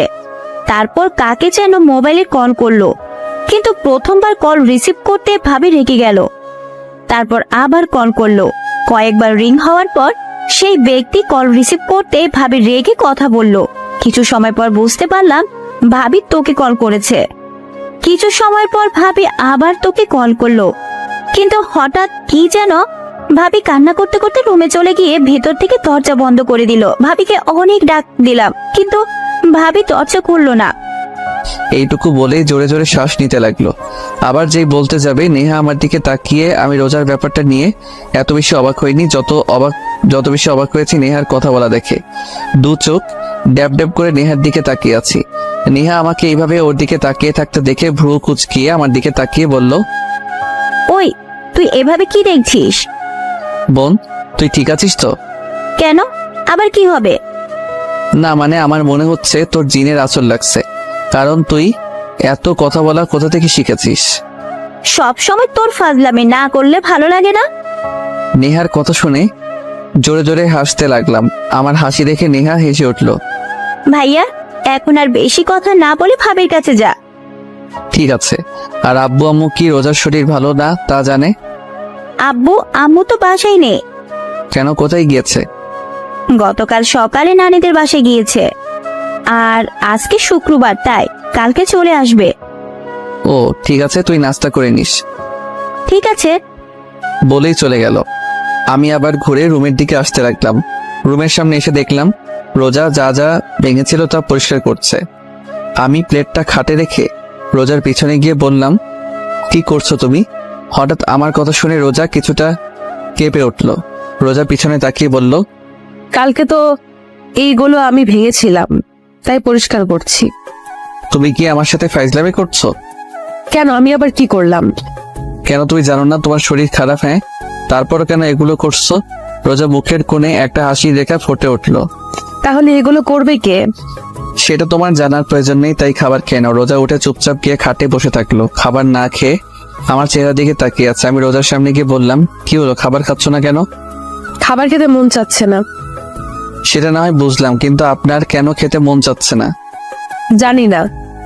আমি খাবারের প্লেট হাতে নিয়ে বললাম, ফাইজলামি বাদ দেন, আর এখন চুপচাপ খাবার খাবেন। আমি আর কোনো কথা শুনতে চাই না। আমি রোজাকে খাইয়ে দিচ্ছি আর রোজা চুপচাপ খেয়ে যাচ্ছে। ওর চেহারা দেখে বোঝা যাচ্ছে ও এটাই চাইছিল যে আমি ওকে নিজের হাতে খাইয়ে দেই। ভাইবেন না যে আমি আপনাকে ভালোবাসি তাই খাইয়ে দিচ্ছি। আমি চাই না আমার জন্য কেউ না খেয়ে থাকুক, তাই আপনাকে খাইয়ে দিচ্ছি। রোজা কিছুই বলল না, চুপচাপ খেয়ে যাচ্ছে। রোজাকে খাইয়ে জ্বরের ওষুধ খাইয়ে দিয়ে বিছানায় শুয়ে দিলাম। ও শুধু চুপচাপ দেখে যাচ্ছে। পুরো রুম গোছানো শেষ হলো 12:30টায়। গোসল করে নামাজের জন্য রেডি হয়ে বেরিয়ে পড়লাম। কিছু সময় পর নামাজ পড়ে মসজিদ থেকে বের হয়ে আসলাম। এখন হলো আরেক সমস্যা, মাথা ব্যথা প্রচন্ড বেড়ে গেছে। সারা রাত জেগেছিলাম, আবার সকালে নাস্তাও করিনি, পুরো শরীর ক্লান্ত লাগছে। কোনো রকমে বাসায় আসলাম, কারোর সাথে কোনো কথা না বলে চুপচাপ রুমে এসে শুয়ে পড়লাম। একদমে বিকাল 5টায় রোজার ডাকে ঘুম ভাঙলো। কি হলো, আর কত ঘুমাবে? ওঠো। আমি উঠে ওয়াশরুমে চলে গেলাম। ফ্রেশ হয়ে এসে আবার বিছানার উপর শুয়ে পড়লাম। কিছুক্ষণ পর রোজা আবার রুমে আসলো খাবার নিয়ে। আমাকে আবার ঘুমিয়ে থাকতে দেখে আবার আমার কাছে এসে বলল, এই কি হলো, আবার ঘুমিয়ে পড়লা কেন? আমি উঠে বসলাম। প্লিজ দেখো, আমার ভালো লাগছে না, মাথা ব্যথা করছে, আমি এখন ঘুমাবো। ঠিক আছে, খাবার খেয়ে ঘুমিয়ে পড়ো। আমার এখন খাবার খাওয়ার মুড নেই, আমি এখন ঘুমাবো। যেই শুতে যাব, ওই তোকে আমি শুতে বলছি। রোজার চিৎকার শুনে আমার ঘুমানোর স্বাদ মিটে গেছে। আমি বসে আছি আর রোজা আমাকে খাইয়ে দিচ্ছে। রোজাকে দেখে এমন মনে হচ্ছে ওর আর আমার মাঝে কিছু হয়নি। ও যেহেতু পারছে স্বাভাবিক থাকার চেষ্টা করছে। কিছু সময় পর এখন ঘুমাতে পারবো। ঘুমাও। তবে একটা কথা ছিল। কি? রিয়া কল করেছিল। কি? ভয় পেও না, আমি রিয়াকে আমাদের ব্যাপারে কিছুই বলিনি। রোজার চোখের জল স্পষ্ট বোঝা যাচ্ছে। ও আর কিছু না বলে দৌড়ে রুম থেকে বেরিয়ে পড়লো। হঠাৎ মোবাইলটা বেজে উঠলো। খাটের কর্নার থেকে মোবাইলটা নিয়ে স্ক্রিনে তাকিয়ে দেখি রিয়া কল করেছে। কেন জানি রিয়ার কলটা ধরতে মন চাচ্ছে না। মোবাইলটা অফ করে দিলাম। বাল কনফিউজড হয়ে গেছে, আসলে আমি ভালোবাসি কাকে। ঘুম আর আসলো না। খাট থেকে নেমে বেলকনিতে গিয়ে বসে থাকলাম। রাতে খাবার খেয়ে রুমে বসেছিলাম, তখন রোজা আসলো। কোনো কথা না বলে লাইট অফ করে খাটে এসে আমার বুকের উপর মাথা দিয়ে শুয়ে থাকলো। রোজার এমন কাজে আমি বেশ অবাকই হচ্ছি। হঠাৎ রোজা বলল, একটা প্রশ্ন করি। আমি যখন না থাকবো তখন কি তুমি আমাকে মিস করবা? আমি কিছু বললাম না, চুপচাপ চোখ বন্ধ করে শুয়ে থাকলাম। ঘুমিয়ে পড়েছো? নিশ্চুপ। রোজা শুধু ফুপিয়ে ফুপিয়ে কাঁদতে লাগলো। এক সময় ও কান্না করতে করতে ঘুমিয়ে পড়ল। আমি রোজাকে আমার বুকের সাথে খুব শক্ত করে জড়িয়ে ধরলাম। কেন জানি এই মেয়ের চোখের পানি আমার সহ্য হয় না। জানো রোজা, আমি রিয়ার সাথে 3 বছর ধরে রিলেশনে আছি, কিন্তু আমার কখনো মনে হয়নি যে রিয়া আমাকে আসলেই ভালোবাসে। সবসময় এমনই মনে হতো আমাকে ব্যবহার করছে, কিন্তু এখন কেন জানি রিয়ার কথা আর মনে হয় না। মনটা চাই শুধু তোমার কাছে থাকি সব সময়। তুমি যখন আশেপাশে না থাকো তখন কেমন যেন নিঃস্ব লাগে। এখন কেন যেন তোমার রাগ, অভিমান, থ্রেট সবকিছু ভালো লাগে। আমি তোমাকে ভালোবাসি রোজা, অনেক অনেক ভালোবাসি। কথাটা বলতে আমার হার্টবিট কয়েক গুণ গতিতে লাফাতে শুরু করলো। রোজা চুপচাপ আমার বুকের উপর শুয়ে আছে। জানি না ও আমার কথাগুলো শুনেছে নাকি। আমি রোজার কপালে একটা চুমু এঁকে দিলাম। কিছু সময়ের মধ্যে রোজাকে বুকের সাথে জড়িয়ে ধরে ঘুমিয়ে পড়লাম। সকালে সবাই একসাথে নাস্তা করছি। আব্বু আম্মু খুব সকালেই বাসায় এসে পড়েছে। হঠাৎ রোজা আব্বুকে উদ্দেশ্য করে বলল, আব্বু। মা বল। আব্বু, আমি কিছুদিনের জন্য বাসায় যেতে চাই। রোজা কথাটা বলতে আব্বু আম্মু নেহা আমার দিকে তাকিয়ে আছে। সবার চাওয়ার ধরন দেখে আমার গলা দিয়ে আর খাবার নামলো না। পানি খেয়ে সবাইকে উদ্দেশ্য করে বললাম, তোমরা সবাই আমার দিকে এইভাবে তাকিয়ে আছো কেন? আজকে কি আমাকে একটু বেশি সুন্দর দেখাচ্ছে? কেন মা, এই গাধাটাই কি কিছু বলেছে? কিছু বললে আমাকে বলো, দেখো ওকে কি করি। আমি আহত দৃষ্টিতে আব্বুর দিকে তাকিয়ে আছি। আসলে কি ওনারা আমার বাবা মা, নাকি আমাকে রাস্তা থেকে কুড়িয়ে এনেছে? না, উনি কিছু বলেনি। আসলে আপু আম্মুকে অনেকদিন ধরে দেখতে মন চাচ্ছে, তাই ভাবলাম কয়েকদিনের জন্য দেখে আসি। ঠিক আছে যাও, আর এই গাধাটাকেও সাথে করে নিয়ে যাও। না, উনি বললো যাবে না, ওনার কি যেন কাজ আছে। আমি একটু অবাক হলাম রোজার কথায়। বেকার ছেলের আবার কাজও আছে, সারাদিন খায় আর ঘুরে বেড়ায়। এখন বলছে তার নাকি কাজও আছে। আমার দিকে তাকিয়ে বলল, এখন আর নিতে পারতেছি না। আব্বুর কথা শুনে মন যাচ্ছে কেঁদে দেই। আমি কিছু না বলে ওখান থেকে উঠে রুমে চলে আসলাম। রুমে এসে একটা কথাই ভাবতে লাগলাম, রোজা আব্বু আম্মুর কাছে মিথ্যা কথা বলল কেন? কিছু সময় পর রোজা রুমে আসলো। আমার দিকে না তাকিয়ে ওর জামা প্যাক করতে লাগলো। ওরে অবহেলা আমার সহ্য হচ্ছে না। আমি খাট থেকে নেমে রোজার পিছনে গিয়ে দাঁড়ালাম। রোজা, বাসায় কেন যাচ্ছ? বললাম তো আব্বু আম্মুর কথা খুব মনে পড়ছে, তাই দেখা করতে চাচ্ছি। কয়দিন থাকবা? জানি না। বলেই ঘুরে আবারও ওর কাজ করতে লাগলো। আমি তোমার সাথে আসি? রোজা আমার দিকে তাকিয়ে একটু রাগী লোক নিয়ে বলল, না, কেন? তুমি যদি আমার সাথে আসো তাহলে রিয়া কি সময় দিবে কিভাবে? তাই তোমার আমার সাথে আসার কোনো প্রয়োজন নেই। এই মেয়ে এত জেদি কেন বুঝলাম না। কিভাবে যে বলি ওকে ছাড়া আমি থাকবো কিভাবে? হঠাৎ রোজা বলল, রুম থেকে বের হও, কেন? আমি জামা চেঞ্জ করব। ও মাথা নত করে রুম থেকে বের হয়ে আসলাম। কিছু সময়ের মধ্যে রোজা রেডি হয়ে নিচে এসে সবার থেকে বিদায় নিয়ে বেরিয়ে পড়ল। আব্বু ড্রাইভারকে বলে দিয়েছে রোজাকে পৌঁছে দিতে। রোজা চলে গেল, কিন্তু একবারও আমার দিকে তাকালো না। আমি রুমে এসে দরজা লাগিয়ে বেলকনিতে এসে দাঁড়িয়ে থাকলাম। রোজাকে ছাড়া কেমন যেন খালি খালি লাগছে।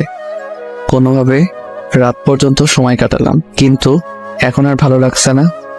মন চাচ্ছে রোজার সাথে কথা বলতে, কিন্তু কি বলবো তা ভেবে পাচ্ছি না। রাত 10টায় মাথায় একটা আইডিয়া আসলো। একটু ভয়ে ভয়ে রোজাকে কল দিলাম। একবার রিং হতে রিসিভ করলো।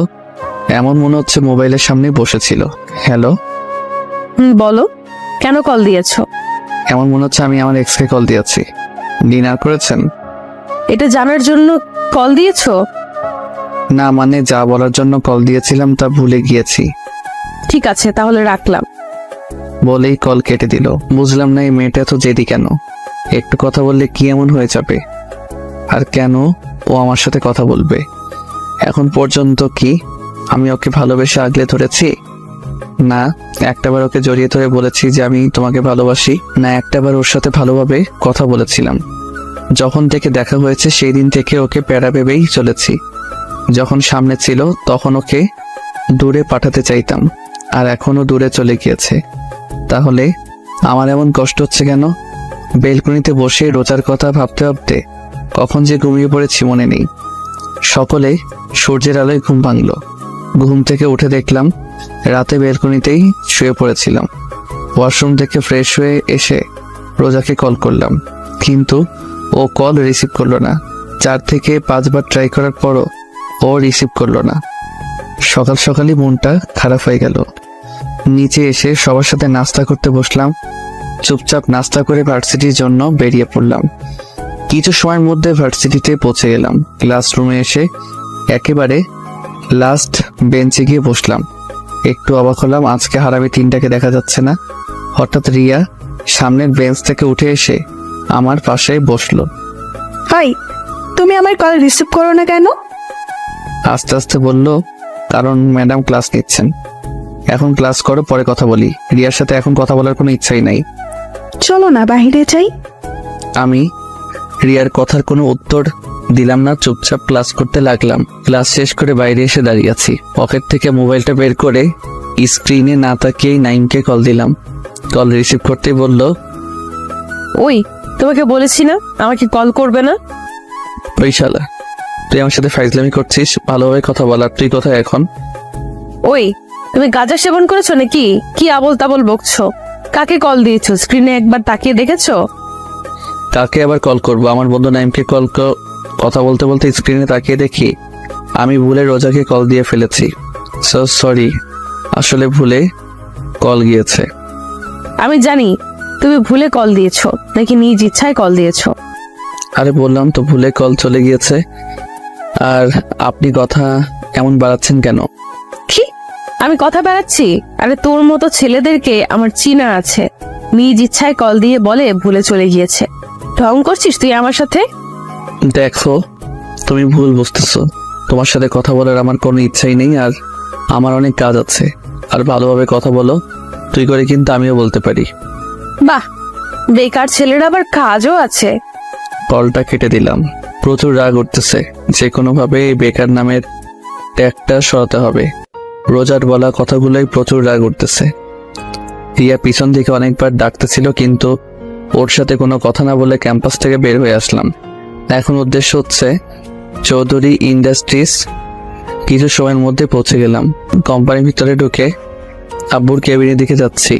হঠাৎ আব্বুর পিএ শামসুল হক, বয়স 47 হবে, সামনে এসে বলল, আরে বাবা, কেমন আছো? উনি আমার বড়, তাই স্যার ডাকতে মানা করেছি, তাই উনি আমাকে বাবা বলে ডাকেন। আঙ্কেল, আমি ভালো আছি, আপনি কেমন আছেন? আর আব্বু কি কেবিনে? আমিও ভালো আছি। আর বড় স্যার তো এখন একটা ইম্পর্টেন্ট মিটিংয়ে আছেন, তুমি কেবিনে বসো, আমি বড় স্যারকে বলছি। আমি ওনার সাথে আর কোনো কথা না বলে মিটিং রুমের দিকে এগোচ্ছি। রুমের দরজা খুলে পেছনে ঢুকে দেখলাম আব্বু আসলে অনেক ইম্পর্টেন্ট একটা মিটিং করছিল, কারণ অনেক লোক ছিল রুমে। সবাই আমার দিকে তাকিয়ে আছে। আব্বু, তোমার সাথে কথা ছিল। কেবিনে গিয়ে একটু ওয়েট করো, মিটিং শেষ পর্যায়ে। আব্বু, তোমার সাথে জরুরি কথা আছে। আব্বু একটু অবাক হলো, তারপর কিছু না বলে মিটিং রুম থেকে বের হয়ে তার কেবিনে আসলাম। আসতে আব্বু বলল, আপনার চরণ আমার কোম্পানিতে ফেলে আমার কোম্পানিটা ধন্য হওয়া। তুমি কি আমার সাথে মজা নিচ্ছ? আচ্ছা বলো, কি তোমার এমন জরুরি তলব যার জন্য মিটিং রুম থেকে নিয়ে আসলে? কিছুদিন আগে তুমি আমাকে যে অফারটা দিয়েছিলে সেটা কি এখনো আছে? কোনটার কথা বলতেছ? যেটা এখন তোমার মাথায় চলছে। আমার মাথায় এখন চলছে সেই 6 মাস আগের ঘটনা, যেটা তুমি অফিসের প্রথম দিনেই করেছিলে। 6 মাস আগে আমি কি এমন করেছিলাম? ফ্ল্যাশব্যাক। আমি, নেহার আব্বু আম্মু বসে সকালে নাস্তা করছিলাম। হঠাৎ আব্বু বলল, নীল, আমি খাওয়া বাদ দিয়ে আব্বুর দিকে তাকিয়ে আছি আর মনে মনে দোয়া করছি, কারণ আব্বু যতদিন আমাকে খাবার টেবিলে ডেকেছে কোনো না কোনো বাস আমি অবশ্যই পেয়েছি। হঠাৎ নেহা আমাকে হালকা ধাক্কা দিয়ে বলল, ওই ভাইয়া, কি ভাবছিস? বেশি কিছু না, আব্বু আমাকে কোন বাস দিবে সেটা পরিকল্পনা করতেছি। কি বললি? না, কিছু না। নীল, আজকে তুমি আমার সাথে অফিসে যাইবা। ও, শুধু আজকেই? এটা কোনো ব্যাপার না। আজকেই না, শুধু প্রত্যেকদিন যেতে হবে। মার্ডাল, আব্বু প্লিজ এই অত্যাচার আমার উপরে করো না। এক হলে আমার সাথে অফিসে চলো, আর না হলে আমার বন্ধুর মেয়েকে বিয়ে করো। বলেই আবার খাবার খেতে লাগলো। আমি তো তোমার সব বন্ধুদের চিনি, কিন্তু তাদের কারোর তো কোনো মেয়ে নেই, আর থাকলে তাদের বিয়ে হয়ে গিয়েছে। তুমি আমার এক বন্ধুকে এখন পর্যন্ত দেখোনি, কারণ ওরা এখানে থাকে না। এখন বলো, অত্যাচার সহ্য করবে নাকি বিয়ে করবে? আমি রাজি। কি, তুই বিয়ে করতে রাজি? আরে না, আমি আব্বুর সাথে অফিসে যেতে রাজি। কি আর করার, নাস্তা করে অফিসের জন্য রেডি হয়ে আব্বুর সাথে অফিসে আসতে হলো। অফিসে এসে আব্বু সবার সামনে একটা ঘোষণা করলো যে এখন থেকে এই কোম্পানির সব দায়িত্ব আমার উপর। প্যারা। আব্বু আমাকে আমার কেবিন দেখিয়ে দিল। কেবিনে গিয়ে বসতে না বসতেই দরজায় শামসুল হক নক করলো। স্যার, আসবো? আসেন। শামসুল হক ভিতরে আসতে আব্বু বলল, শামসুল সাহেব, আজ থেকে আপনি আমার ছেলের পিএ। ওকে সবকিছু ভালোভাবে বুঝিয়ে দিবেন। ঠিক আছে স্যার। আব্বু, তুমি কি এখন কোথাও যাবে নাকি? বাসায় যাচ্ছি তোমার আম্মুকে সময় দিতে। আর আমি? তুমি আমার কোম্পানিটা সময় দাও। 3টা ঘন্টা শামসুল হক মানে আমার পিএ আমার মাথা খাইলো। তারপর আমাকে সব বুঝিয়ে দিয়ে উনি চলে গেলেন। আর আমি এই সুযোগে আব্বুকে একটা মেসেজ করে অফিস থেকে পালিয়ে গেলাম। 2 দিন পর্যন্ত বাসায় না এসে হোটেলে থাকলাম, কারণ আম্মু বলেছিল আব্বু নাকি রেগে আছে। তাই আব্বু রাগ কমার পরই বাসায় আসলাম।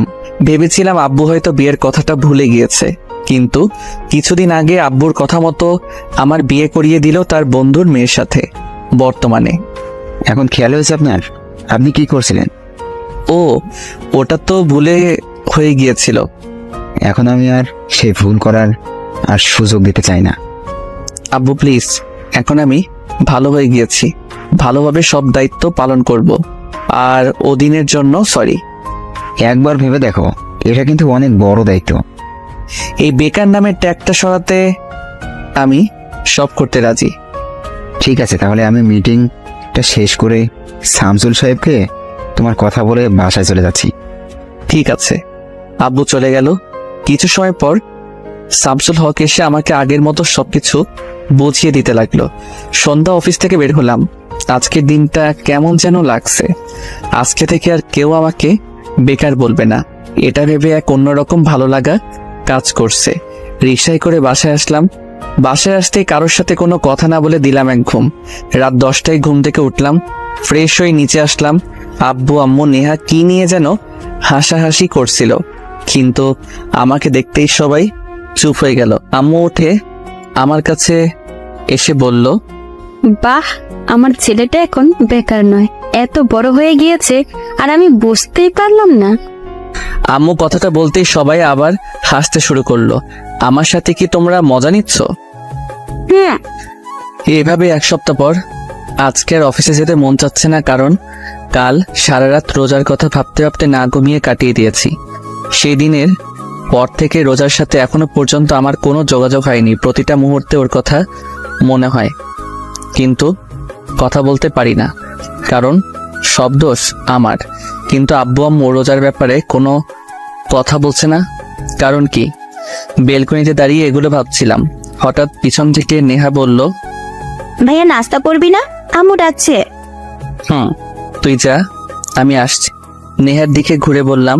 নেহা আমার সামনে এসে আমাকে জড়িয়ে ধরে বলল, ভাইয়া, তুই কি কোনো ব্যাপার নিয়ে আপসেট? না, কেন, কি হয়েছে? নেহার মাথায় হাত বুলিয়ে বললাম, কিছুদিন ধরে দেখছি তুই কেমন যেন মনমরা হয়ে আছিস।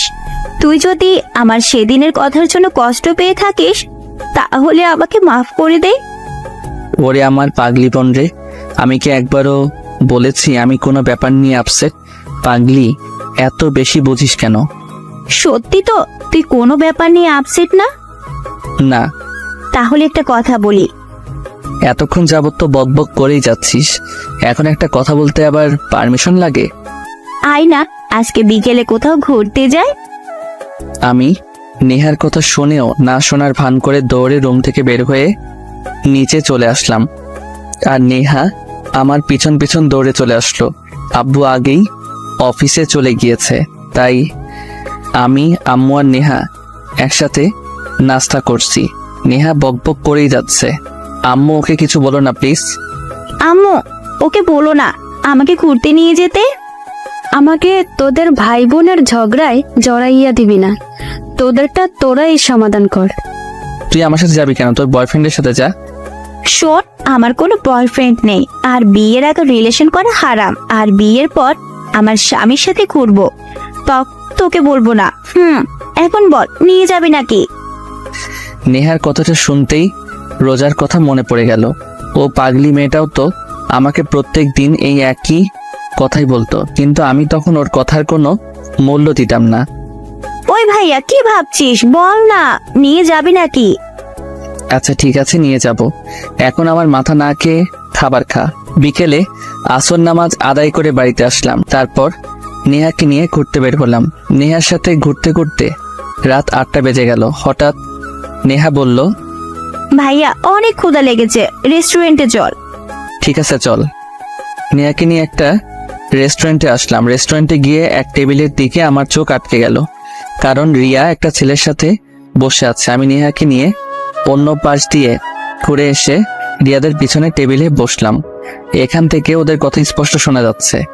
আমি নেহাকে বললাম খাবার অর্ডার করতে। হঠাৎ রিয়া যা বলল তার জন্য মোটেও প্রস্তুত ছিলাম না, কারণ পাশের ছেলেটাকে বলল, আবির, তুমি আমাকে কবে বিয়ে করবে? দেখো রিয়া, আমাকে আর কিছুদিন সময় দাও। দেখো আবির, আমাকে ধোকা দিও না, কারণ আমার পেটে আমাদের দুজনের সন্তান আছে। প্লিজ যা করার তাড়াতাড়ি করো। রিয়ার কথা শুনে আমার মাথায় বাজ পড়ল।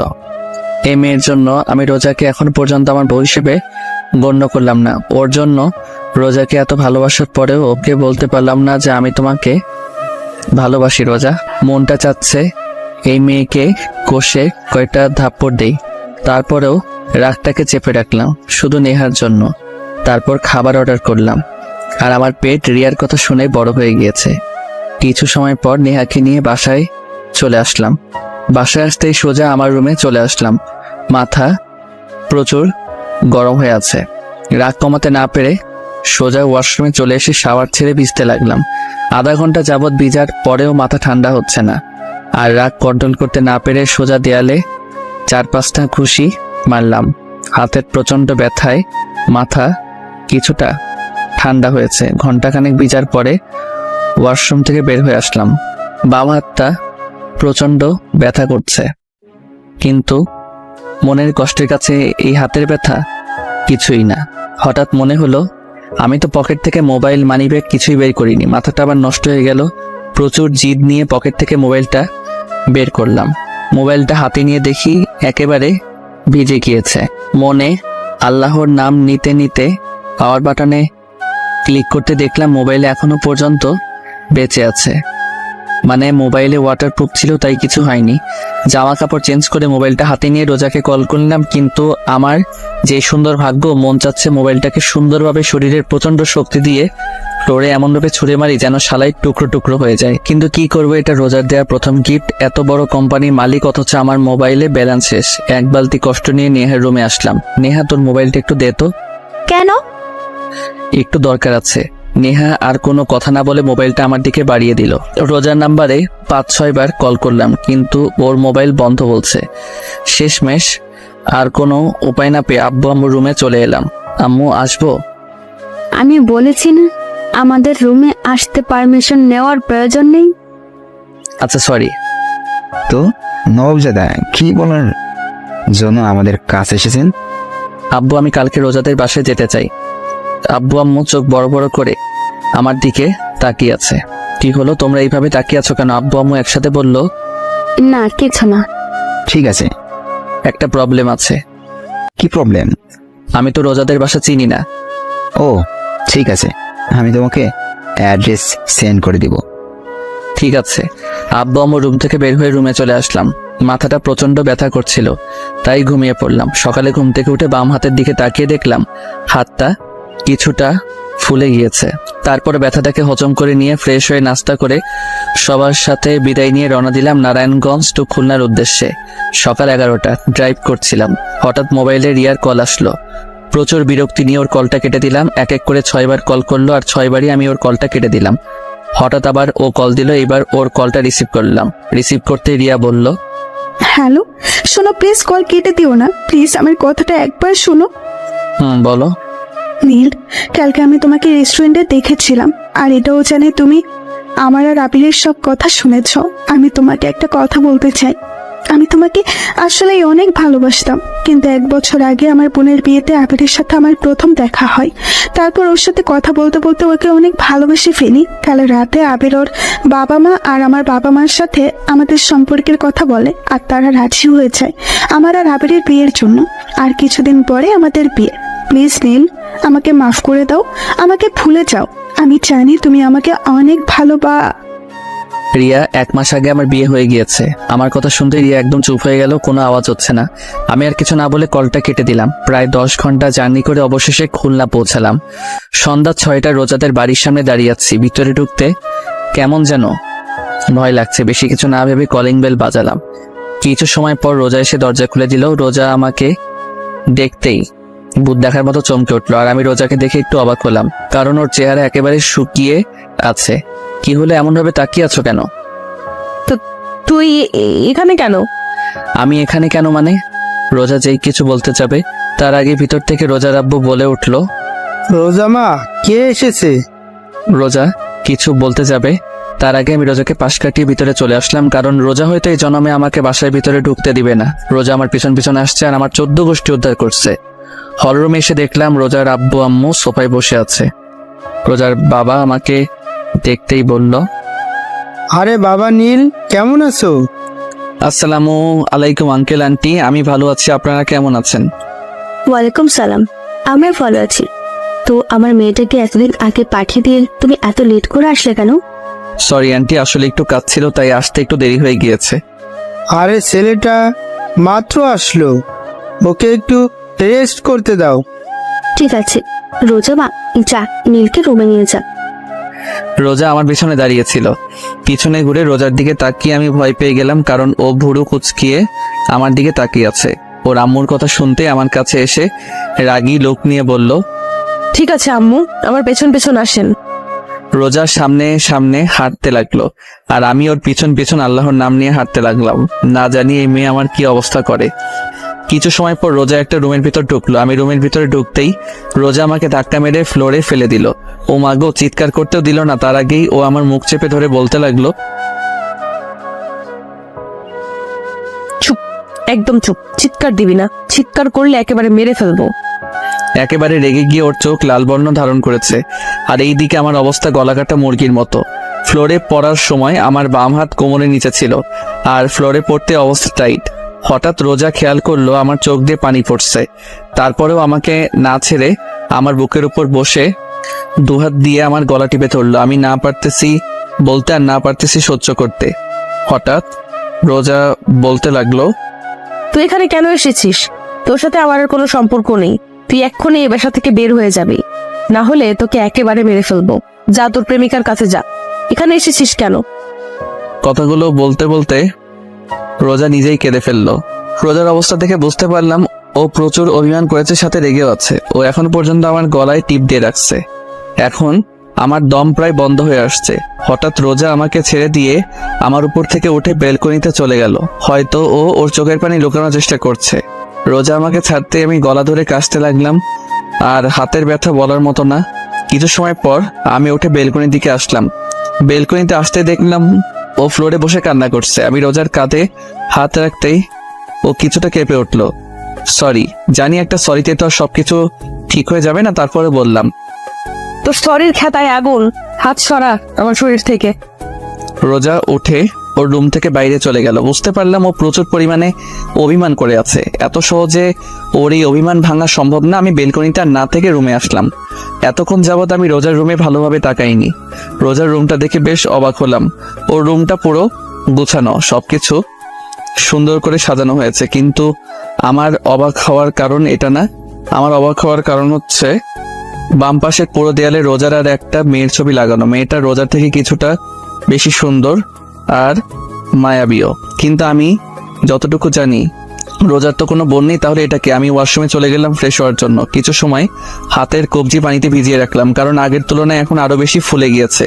কিছু সময় পর ফ্রেশ হয়ে ওয়াশরুম থেকে বের হলাম। বের হতে দেখলাম রোজা খাটে বসে নাস্তা খাচ্ছে। রোজা যেন আমার হাতটা না দেখে, তাই কবজি পর্যন্ত পকেটে ঢুকিয়ে রাখলাম। রোজা শুধু সাপের মতো ফোঁস করতেছে আর খেয়েই যাচ্ছে।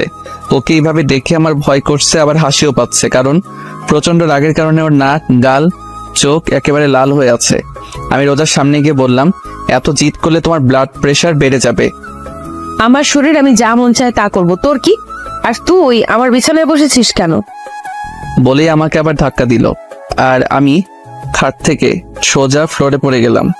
আর পড়তেই আমার জান যায় অবস্থা। একেবারে চুপ হয়ে রোজার দিকে তাকিয়ে, কান দিয়ে গরম হাওয়া বের হচ্ছে। রোজা আমার অবস্থা দেখে অদ্ভুত দৃষ্টিতে তাকিয়ে আছে। রাতে সবাই একসাথে ডিনার করলাম। কিছু সময় কথা বলে রোজার সাথে রুমে চলে আসলাম।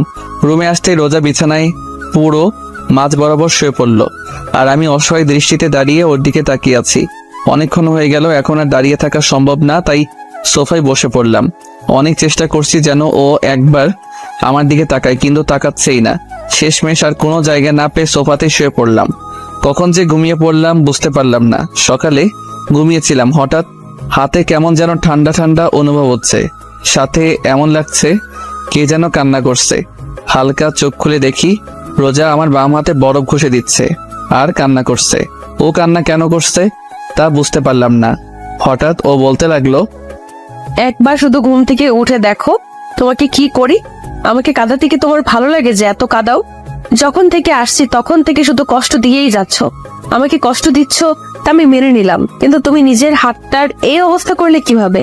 কালকে টাকা দিয়ে ফেলে দিয়েছিলাম, তার জন্য হয়েছে নাকি? আবার নাকি কালকে আসার সময় আবার ওনার অ্যাক্সিডেন্ট হয়েছিল নাকি? এতক্ষণ যাবৎ রোজা কেঁদে কেঁদে এগুলো বলেই যাচ্ছিল। হঠাৎ রোজা উঠে বেলকনির দিকে দৌড় দিল। বেলকনি থেকে গাড়ি পার্কিং এর জায়গা দেখা যায়। আমার জানা মতে ও আমার গাড়ি দেখতে বেলকনিতে গিয়েছে। যে আসলে আমার অ্যাক্সিডেন্ট হয়েছিল নাকি। কিছু সময় পর আবার এসে হাতে বরফ ঘষে দিতে লাগলো। রোজার কাণ্ড কারখানা দেখে আমার প্রচন্ড হাসি পাচ্ছে, কিন্তু হাসতে পারছি না। ও যেই থ্রেড দিয়েছে আমি চোখ হালকা খুলে রেখেছিলাম। হঠাৎ রোজা আমার চোখের দিকে তাকালো, আর আমি সাথে সাথে চোখ বন্ধ করে ফেললাম। আমি মনে মনে ভাবছিলাম হয়তো দেখে ফেলেছে আমি জেগে আছি। হঠাৎ রোজা বলতে লাগলো, বুঝলাম না, এত ঠান্ডা বরফ তার হাতের মধ্যে লাগিয়ে রেখেছি, কিন্তু ঘুম ভাঙার নাম নিশানা নেই। সোফায় শুয়ে মরে গেল নাকি আবার? হঠাৎ আমার গলায় রোজার হাতের স্পর্শ পেলাম। আমি নিশ্চিত যে ও চেক করছে আমি বেঁচে আছি নাকি মরে গিয়েছি। আমি ওর এই কাজ দেখে আর ঠিক থাকতে পারলাম না, ফিক করে হেসে উঠলাম। আমি হাসতে গড়াগড়ি খাচ্ছি, আর রোজা আমার দিকে ভুরু কুচকিয়ে তাকিয়ে আছে। অনেক সময় হয়ে গেল, কিন্তু আমি এখনো পর্যন্ত হেসেই যাচ্ছি। এখন রোজার রাগ উঠে গেছে, ও দাঁড়িয়ে বলল, শয়তানটা মরে গেলেই ভালো হতো। বলেই রোজা রুম থেকে বের হয়ে গেল, আর আমি উঠে ফ্রেশ হতে ওয়াশরুমে চলে গেলাম। কিছু সময় পর ফ্রেশ হয়ে নিচে এসে সবার সাথে নাস্তা করে আবার রুমে চলে এলাম। রুমে এসে সোজা বেলকনিতে চলে এলাম। কিছু সময় পর রোজা রুমে আসলো। রোজাকে দেখে আমিও বেলকনি থেকে রুমে চলে আসলাম। রুমে আসতে দেখলাম রোজা মুখ ফুলিয়ে খাটে বসে আছে। ওকে এইভাবে দেখতে অনেক কিউট লাগছে। এখন আর খাটে বসলাম না, যদি আবার ধাক্কা মেরে ফেলে দেয়। তাই সোফায় গিয়ে বসলাম, আর এক দৃষ্টিতে রোজার দিকে তাকিয়ে থাকলাম। রোজা অন্যদিকে মুখ ঘুরিয়ে নিল, কিন্তু কিছুক্ষণ পরপরই আমার দিকে তাকাচ্ছে। ওর এইভাবে তাকানো দেখে আমার অনেক ভালো লাগছে। আরো কিছু সময় তাকিয়ে থাকার পর হঠাৎ রোজা বলল, এই আপনি অযথা আমার দিকে তাকিয়ে আছেন কেন? রোজার এইভাবে কথা বলা অনেক মজা লাগছে, কারণ ও কিছুক্ষণ তুই করে বলে, কিছু সময় তুমি, আবার এখন আপনি করে বলছে। আমি ওকে রাগানোর জন্য বললাম, আপু আমি আপনার ছোট, তাই তুমি করে বললেই ভালো হবে। ব্যাস, কাজ হয়ে গিয়েছে।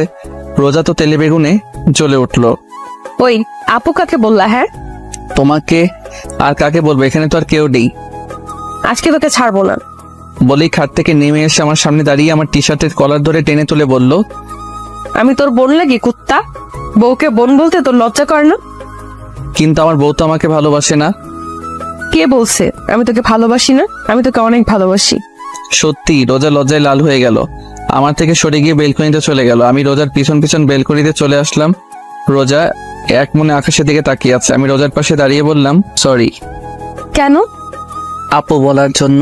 রোজা কিছু বলল না। আচ্ছা তোমাকে একটা প্রশ্ন করি, দেয়ালে তোমার সাথে যে মেয়েটার ছবি, সেই মেয়েটা কে? আমার বেস্ট ফ্রেন্ড ফারিয়া। ও বলেই বাইরে তাকিয়ে রইলাম। ও আর বেঁচে নেই। কি? কেন, কি হয়েছিল? রোজা যা বলো তার জন্য মোটেও প্রস্তুত ছিলাম না, কারণ ওকে কিছু লোক ধর্ষণ করে মেরে ফেলেছে। হোয়াট? 6 বছর আগে একদিন আমি, ফারিয়া, রুহি আর মিম কলেজ থেকে বাসার দিকে ফিরছিলাম। সেদিন ফারিয়ার বার্থডে ছিল, তাই আমরা বললাম আজকে একটু ঘুরে তারপর বাসায় যাব। তারপর আমরা তাই করলাম। 4 জন একসাথে রাস্তায় হাঁটতে লাগলাম আর একে অপরকে পচাতে লাগলাম। রাস্তাটা একটু নিরিবিলি ছিল, তত একটা মানুষ ছিল না। হঠাৎ ফারিয়া বলল, দোস্ত তোরা আইসক্রিম খাবি? আমরা রাস্তার যেই পাশে ছিলাম তার বিপরীত একটা পাশে একটা দোকান ছিল। ফারিয়া হনহন করতে করতে দোকানে চলে গেল, আর আমরা 3 জন ফারিয়ার কাছ থেকে হাসাহাসি করছিলাম। কিছু সময় পর ফারিয়া দোকান থেকে আইসক্রিম নিয়ে আমাদের কাছে আসছিল। যেই রাস্তা পারাপার করতে যাবে সেই সময় ওর সামনে একটা গাড়ি এসে থামলো। গাড়ি থেকে ফারিয়ার এক্স বয়ফ্রেন্ড আর ওর এক বন্ধু বের হয়ে এসে ফারিয়াকে জোর জবরদস্তি করে গাড়িতে উঠিয়ে আবার চলে গেল। আর আমরা 3 জন ওখানেই দাঁড়িয়েছিলাম। আমরা ভেবেছিলাম হয়তো ওরা প্র্যাঙ্ক করছে, কিন্তু 10 মিনিট পার হয়ে গেল, কিন্তু ফারিয়ার আসার কোনো নাম নেই। ওর মোবাইল ট্রাই করলাম, কিন্তু মোবাইল বারবারই বন্ধ বলছে। এখন আমাদের 3 জনের টেনশন হতে লাগলো। আর কিছু না ভেবে ফারিয়ার আব্বুর কাছে কল দিলাম।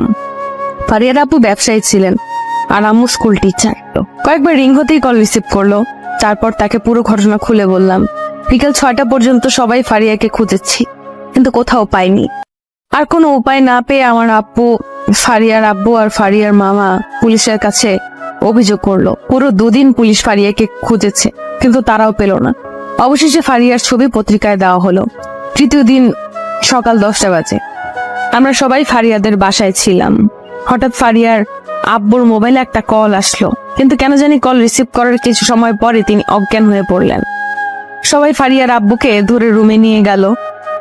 আর এইদিকে আব্বু যেই কলটা আসছিল সেই নাম্বারে আবার কল দিল। আব্বু কিছু সময় কথা বলল। সবই আব্বুর থেকে জিজ্ঞেস করলে আব্বু বলে রাস্তার আবর্জনার পাশে পুলিশ একটা মেয়ের লাশ পেয়েছে। এটা ফারিয়া নাকি চেক করার জন্য যেতে বলেছে। কথাটা শুনতেই আমাদের সবার কলিজাটা কেঁপে উঠ। পুরো বাড়িতে আবার কান্নার রোল পড়ে গেল। কিছু সময়ের মধ্যেই আমরা সেই জায়গায় পৌঁছে গেলাম। পুলিশ বলল রাস্তার একজন লোক আবর্জনা পরিষ্কার করছিলেন, তখন তিনি দেখলেন একটা মেয়ে উলঙ্গ অবস্থায় একপাশে পড়েছিল। তারপর একজন লেডি কনস্টেবল পুলিশ আমাদের লাশের সামনে নিয়ে গেলেন। যখন লাশের শরীরের উপর থেকে কাপড় সরানো হলো তা দেখে আমার শরীরের পশম দাঁড়িয়ে গেল। একেবারে বাকরুদ্ধ হয়ে মাটিতে বসে পড়লাম। চোখ দিয়ে পানি পড়েই যাচ্ছে। ওর এক চোখ ফেটে গিয়েছে, ঠোঁট থেকে গাল পর্যন্ত চামড়া ছিঁড়ে ফেলেছে। পুরো চেহারায় ও হাজারো হাজারো মারের ছাপ স্পষ্ট দেখা যাচ্ছে। ওকে এমন ভাবে অত্যাচার করেছে যে ওর চেহারা ততটা চেনাই যাচ্ছিল না। পুরো শরীর জখম হয়েছিল, এমন মনে হচ্ছিল কলিজার উপর কেউ পাড়া দিয়ে ধরেছে। তারপর লাশটাকে পোস্টমর্টমের জন্য পাঠানো হলো। আর এইদিকে সবাই শকে চলে গেল ফারিয়ার এই অবস্থা দেখে। ফারিয়ার বাবা মা জিন্দা লাশের মতো চুপ করেছিল। তারপর ওকে কবর দেওয়া হলো, কিন্তু ওর বাবা মা ওকে শেষবারের মতো দেখার সুযোগ পাননি। 1 মাস পর্যন্ত পুলিশ আসামিদের খোঁজ করলেন, কিন্তু আসামি পলাতক থাকায় তারা খুঁজে পাননি। তারা খোঁজ না চালিয়ে কেস ক্লোজ করে দিল। কিন্তু এটা ফারিয়ার বাবা মা মেনে নিতে পারলো না। তারা পুলিশের পা পর্যন্ত ধরেছিল যেন ধর্ষণকারীদের শাস্তি হয়, কিন্তু পুলিশ কিছু করলেন না। তাহলে কি ওর দর্শনকারীদের কি কোনো শাস্তি হয়নি? রোজা চুপ হয়ে মাটিতে বসে কাঁদছে। আমি রোজার দুবাহু খুব শক্ত করে চেপে ধরে ওকে ধাক্কা দিয়ে বললাম, কি হলো, কথা বলছো না কেন? ওই শোরের বাচ্চাদের কি কোনো শাস্তি হয়নি? না, তখন ওদের কোনো শাস্তি হয়নি। আমি রোজার সামনে থেকে উঠে ছাদে চলে আসলাম। প্রচুর রাগ উঠতেছে। একটা মেয়েকে এমন নির্মমভাবে ধর্ষণ করে হত্যা করার পরেও দর্শকদের কোনো বিচার হলো না। রোজার বলা কথাগুলো ভাবতে লাগলাম। হঠাৎ আমি দাঁড়িয়ে গেলাম। ঠোঁটের কোণে একটা হাসির রেখা ফুটে উঠেছে, কারণ রোজা বলল তখন তারা তাদের পাপের কোনো শাস্তি পায়নি, তার মানে এখন পেয়েছে। কিন্তু শাস্তি কে দিয়েছে, কবে দিয়েছে এবং কিভাবে দিয়েছে, এমন হাজারো কথা মনে চলছিল। আর এই সব কথার উত্তর একজনই দিতে পারবে। আমি দৌড়ে ছাদ থেকে রুমে চলে আসলাম। রুমে আসতে দেখলাম রোজা চুপচাপ দাঁড়িয়ে দেয়ালে ওর আর ফারিয়ার ছবিটার দিকে তাকিয়ে আছে। আমি রোজার সামনে গিয়ে ওর হাত ধরে টেনে এনে খাটে বসালাম। ও চুপচাপ আমার দিকে তাকিয়ে আছে। আমি ওর সামনে ফ্লোরে হাঁটু গেড়ে বসে বললাম, তুমি বলছো তখন ওরা ওদের পাপের শাস্তি পায়নি, তার মানে কি এখন পেয়েছে? রোজা মাথা দুলিয়ে হ্যাঁ বলল। কিভাবে পেয়েছে আর কে দিয়েছে? 4 বছর পর খুলনা সোনাডাঙ্গা মডেল পুলিশ স্টেশনের ওসি পদে নিয়োগ হলাম। তারপর ফারিয়ার রেপ কেস রিওপেন করলাম। দীর্ঘ 1 বছর আসামিদের খোঁজার পর অবশেষে ওদের দিনাজপুরে খুঁজে পেলাম। তারপর ওদের সেখান থেকে নিয়ে এসে ফারিয়াদের গেস্ট হাউসে রাখলাম। আর এই সব কিছুতে সাহায্য করেছে আমার 4 জন ফ্রেন্ড। আসামি ছিল 3 জন। ওদের 2 ঘন্টা যাবৎ 3rd ডিগ্রি টর্চার করার পরই ওরা সত্য কথা বলে দিয়েছিল যে ওরা 2 দিন একটানা ফারিয়াকে ধর্ষণ করেছিল। তারপর ওকে মেরে রাতে আবর্জনার কাছে ফেলে দিয়ে ওরা পালিয়ে যায়। লাগাতার 4 দিন ওদের টর্চার করা হলো। টর্চার করার সময় ওরা শুধু ওদের মেরে ফেলার জন্য অনুরোধ করত। তার পরের দিন কোর্টে ওরা যে ফারিয়ার রেপ করেছে তার এভিডেন্স পাঠিয়ে দিলাম। কোর্ট থেকে ওদের মৃত্যুদণ্ডের আদেশ আসলো। তারপর মাঝ রাস্তায় সবার সামনে ওদের ক্রস ফায়ার করে মেরে ফেলা হয়, যেন পরের বার আর কোনো মেয়ের ধর্ষণ করার কথা কেউ ভাবতেও না পারে। তো ফারিয়ার বাবা মা খুশি হয়নি যে তার মেয়ের ধর্ষণকারীদের শাস্তি হয়েছে?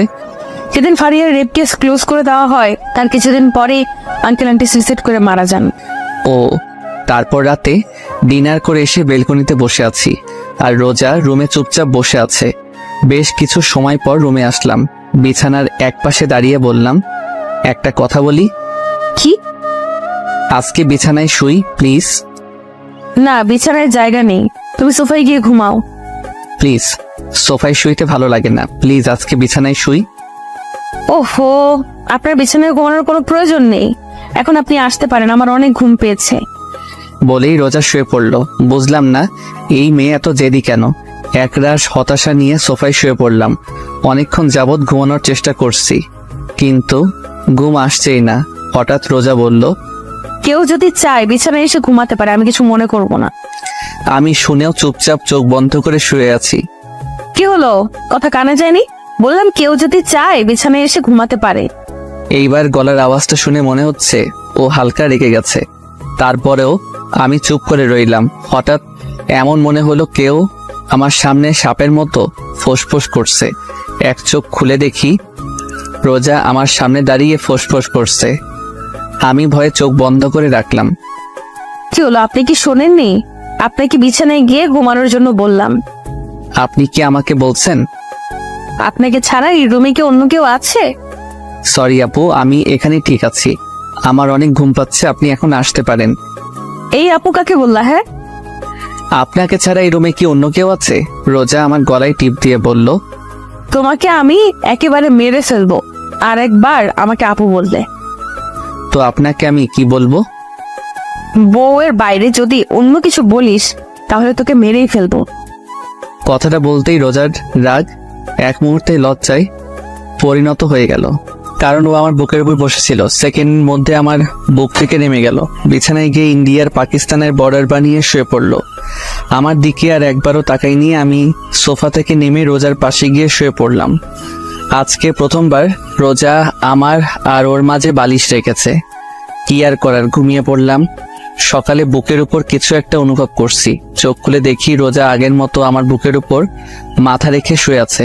ওর চেহারার ওপর থেকে চুলগুলো সরিয়ে দিলাম। খুব মায়াবী লাগছে ওর চেহারার। আজকে অনেকদিন পর ও আবার আমার বুকের উপর মাথা রেখেছে। মন চাচ্ছে ওকে খুব শক্ত করে জড়িয়ে ধরতে। ঘড়ির দিকে তাকিয়ে দেখি মাত্র 6টা বাজে। বেশি কিছু না ভেবে রোজাকে শক্ত করে জড়িয়ে ধরলাম।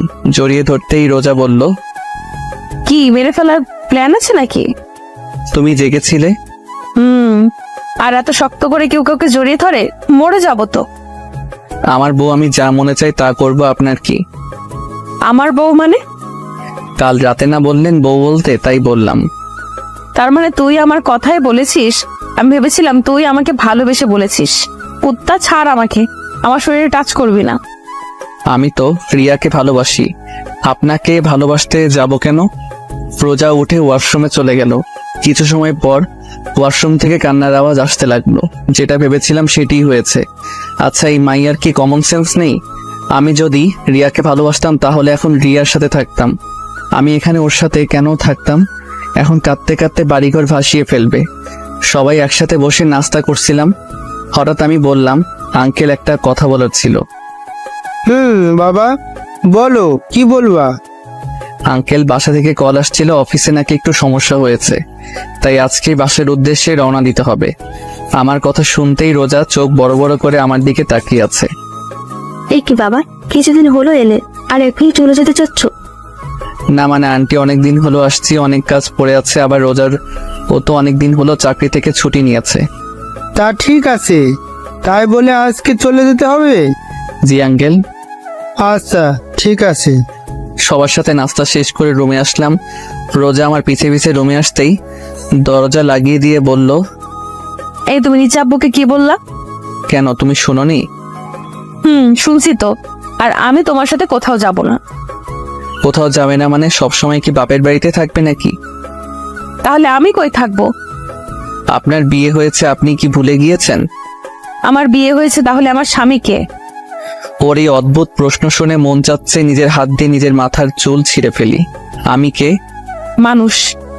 দেখো, আমার সাথে মজা করা বন্ধ করো প্লিজ। আর দেরি হয়ে যাচ্ছে, তাড়াতাড়ি জামা কাপড় গুছিয়ে নাও। আচ্ছা, মজা করা বাদ দিলাম, কিন্তু একটা কথার জবাব চাই। কি? তুমি কি আমাকে ভালোবাসো? সত্যি করে বলবো? না, মিথ্যা করে বলো। আসলে আজকে রিয়ার সাথে আমার বিয়ে, তো বাসর ঘর সাজানোর মতো কোনো মানুষ পাই নাই, তাই তোমাকে সাথে করে নিয়ে যাচ্ছি যেন তুমি আমাদের বাসর ঘরটা সুন্দর করে সাজিয়ে দিতে পারো। ওর সাথে মজা করে বললাম, কিন্তু এখন দেখি এই মাইয়া তেলে বেগুনে জ্বলে উঠছে। কি বললি? আরেকবার বলতো। দেখ আজকে তোর অবস্থা আমি কি করি। রোজা আমাকে ধাক্কা মেরে খাটের উপর ফেলে দিয়ে বুকের উপর বসে শুরু করলো এলোপাতারি। কুত্তা, লাল বান্দর, ব্যাং, শয়তান, আর বলবি ওই ডাইনির নাম? আরে এত মারলে বলবো কেমনে? ছাড় আমার হাত, তোকে আজ মেরেই ফেলবো। তুই ওই মেয়ের সাথে বাসর করবি, তাই না? আমার কি দোষ? তুমি তো বললা মিথ্যা কথা বলতে। আমি তাই বলে তুই এই কথা বলবি? কিছু না বলে রোজাকে টান মেরে আমার বুকের উপর থেকে সরিয়ে বিছানায় শুয়ে দিলাম। ও যেই উঠতে যাবে তার আগেই ওর দুবাহু ধরে ওকে বিছানার সাথে চেপে ধরলাম। আমাকে ধরে রেখেছেন কেন? যান আপনার ওই প্রেমিকার কাছে যান। আমি তো আমার প্রেমিকার কাছেই আছি। রোজার মুখের একেবারে সামনে মুখ নিয়ে বললাম, মানে? আরে গাদিমাইয়া, আমি তোমাকে ভালোবাসি, অনেক অনেক ভালোবাসি, নিজের জীবন থেকে বেশি ভালোবাসি। রোজার কপালে চুমু এঁকে দিয়ে বললাম, কচু বাসো, আজ পর্যন্ত তো একদিনও বললে না ভালোবাসি। সরি সোনা, প্লিজ রাগ করো না। তোমাকে অনেকদিন বলার চেষ্টা করছি কিন্তু কোনোদিন বলতে পারিনি। আমি তোমাকে আসলে অনেক ভালোবাসি। সত্যি তুমি আমাকে সত্যি ভালোবাসো? রোজাকে কিছু বলতে না দিয়ে আমাদের দুজনের ঠোঁটটা এক করে দিলাম, না হলে প্রশ্ন করতে করতে আমার মাথা খাইতো। তারপর রেডি হয়ে নিচে নামলাম। সবার কাছ থেকে বিদায় নিয়ে রওনা দিলাম ঢাকার উদ্দেশ্যে। আমি গাড়ি ড্রাইভ করছি আর রোজা আমার পাশে বসে বাইরের দিকে তাকিয়ে আছে। হঠাৎ রোজা আমার দিকে তাকিয়ে বলতে লাগলো, জানো আজকে আমি অনেক অনেক খুশি, কেন? কারণ এই ভিতর ডিম শেষমেশ আমাকে ভালোবাসি কথাটা বলতে পারলো। তুমি কি আমাকে ভিতর ডিম বললা? গাড়িতে কি আর কাউকে দেখতে পেয়েছো? আমি কিছুই বললাম না, চুপচাপ ড্রাইভ করতে লাগলাম। আমার বাবুটা কি রাগ করেছে? আমি কোনো কথা বলছি না। রোজা ওর জায়গা থেকে উঠে আমার গালে চুমু দিয়ে বলল, কথা বলো, না হলে কিন্তু কেঁদে ফেলবো। এইটাই তো পারো, কিছু হইলেই ভ্যাঁ ভ্যাঁ করে নাকের পানি চোখের পানি এক করে দাও। ওকে রাগানোর জন্য বললাম। রোজা বন্দুক বের করে বাম হাতে রেখে বলল, বুঝলাম না, এই মায়া কি সবসময় বন্দুক সাথে করে নিয়ে ঘুরে নাকি? কি যেন বললাম, আমি শুনতে পাইনি, আরেকবার বলো তো।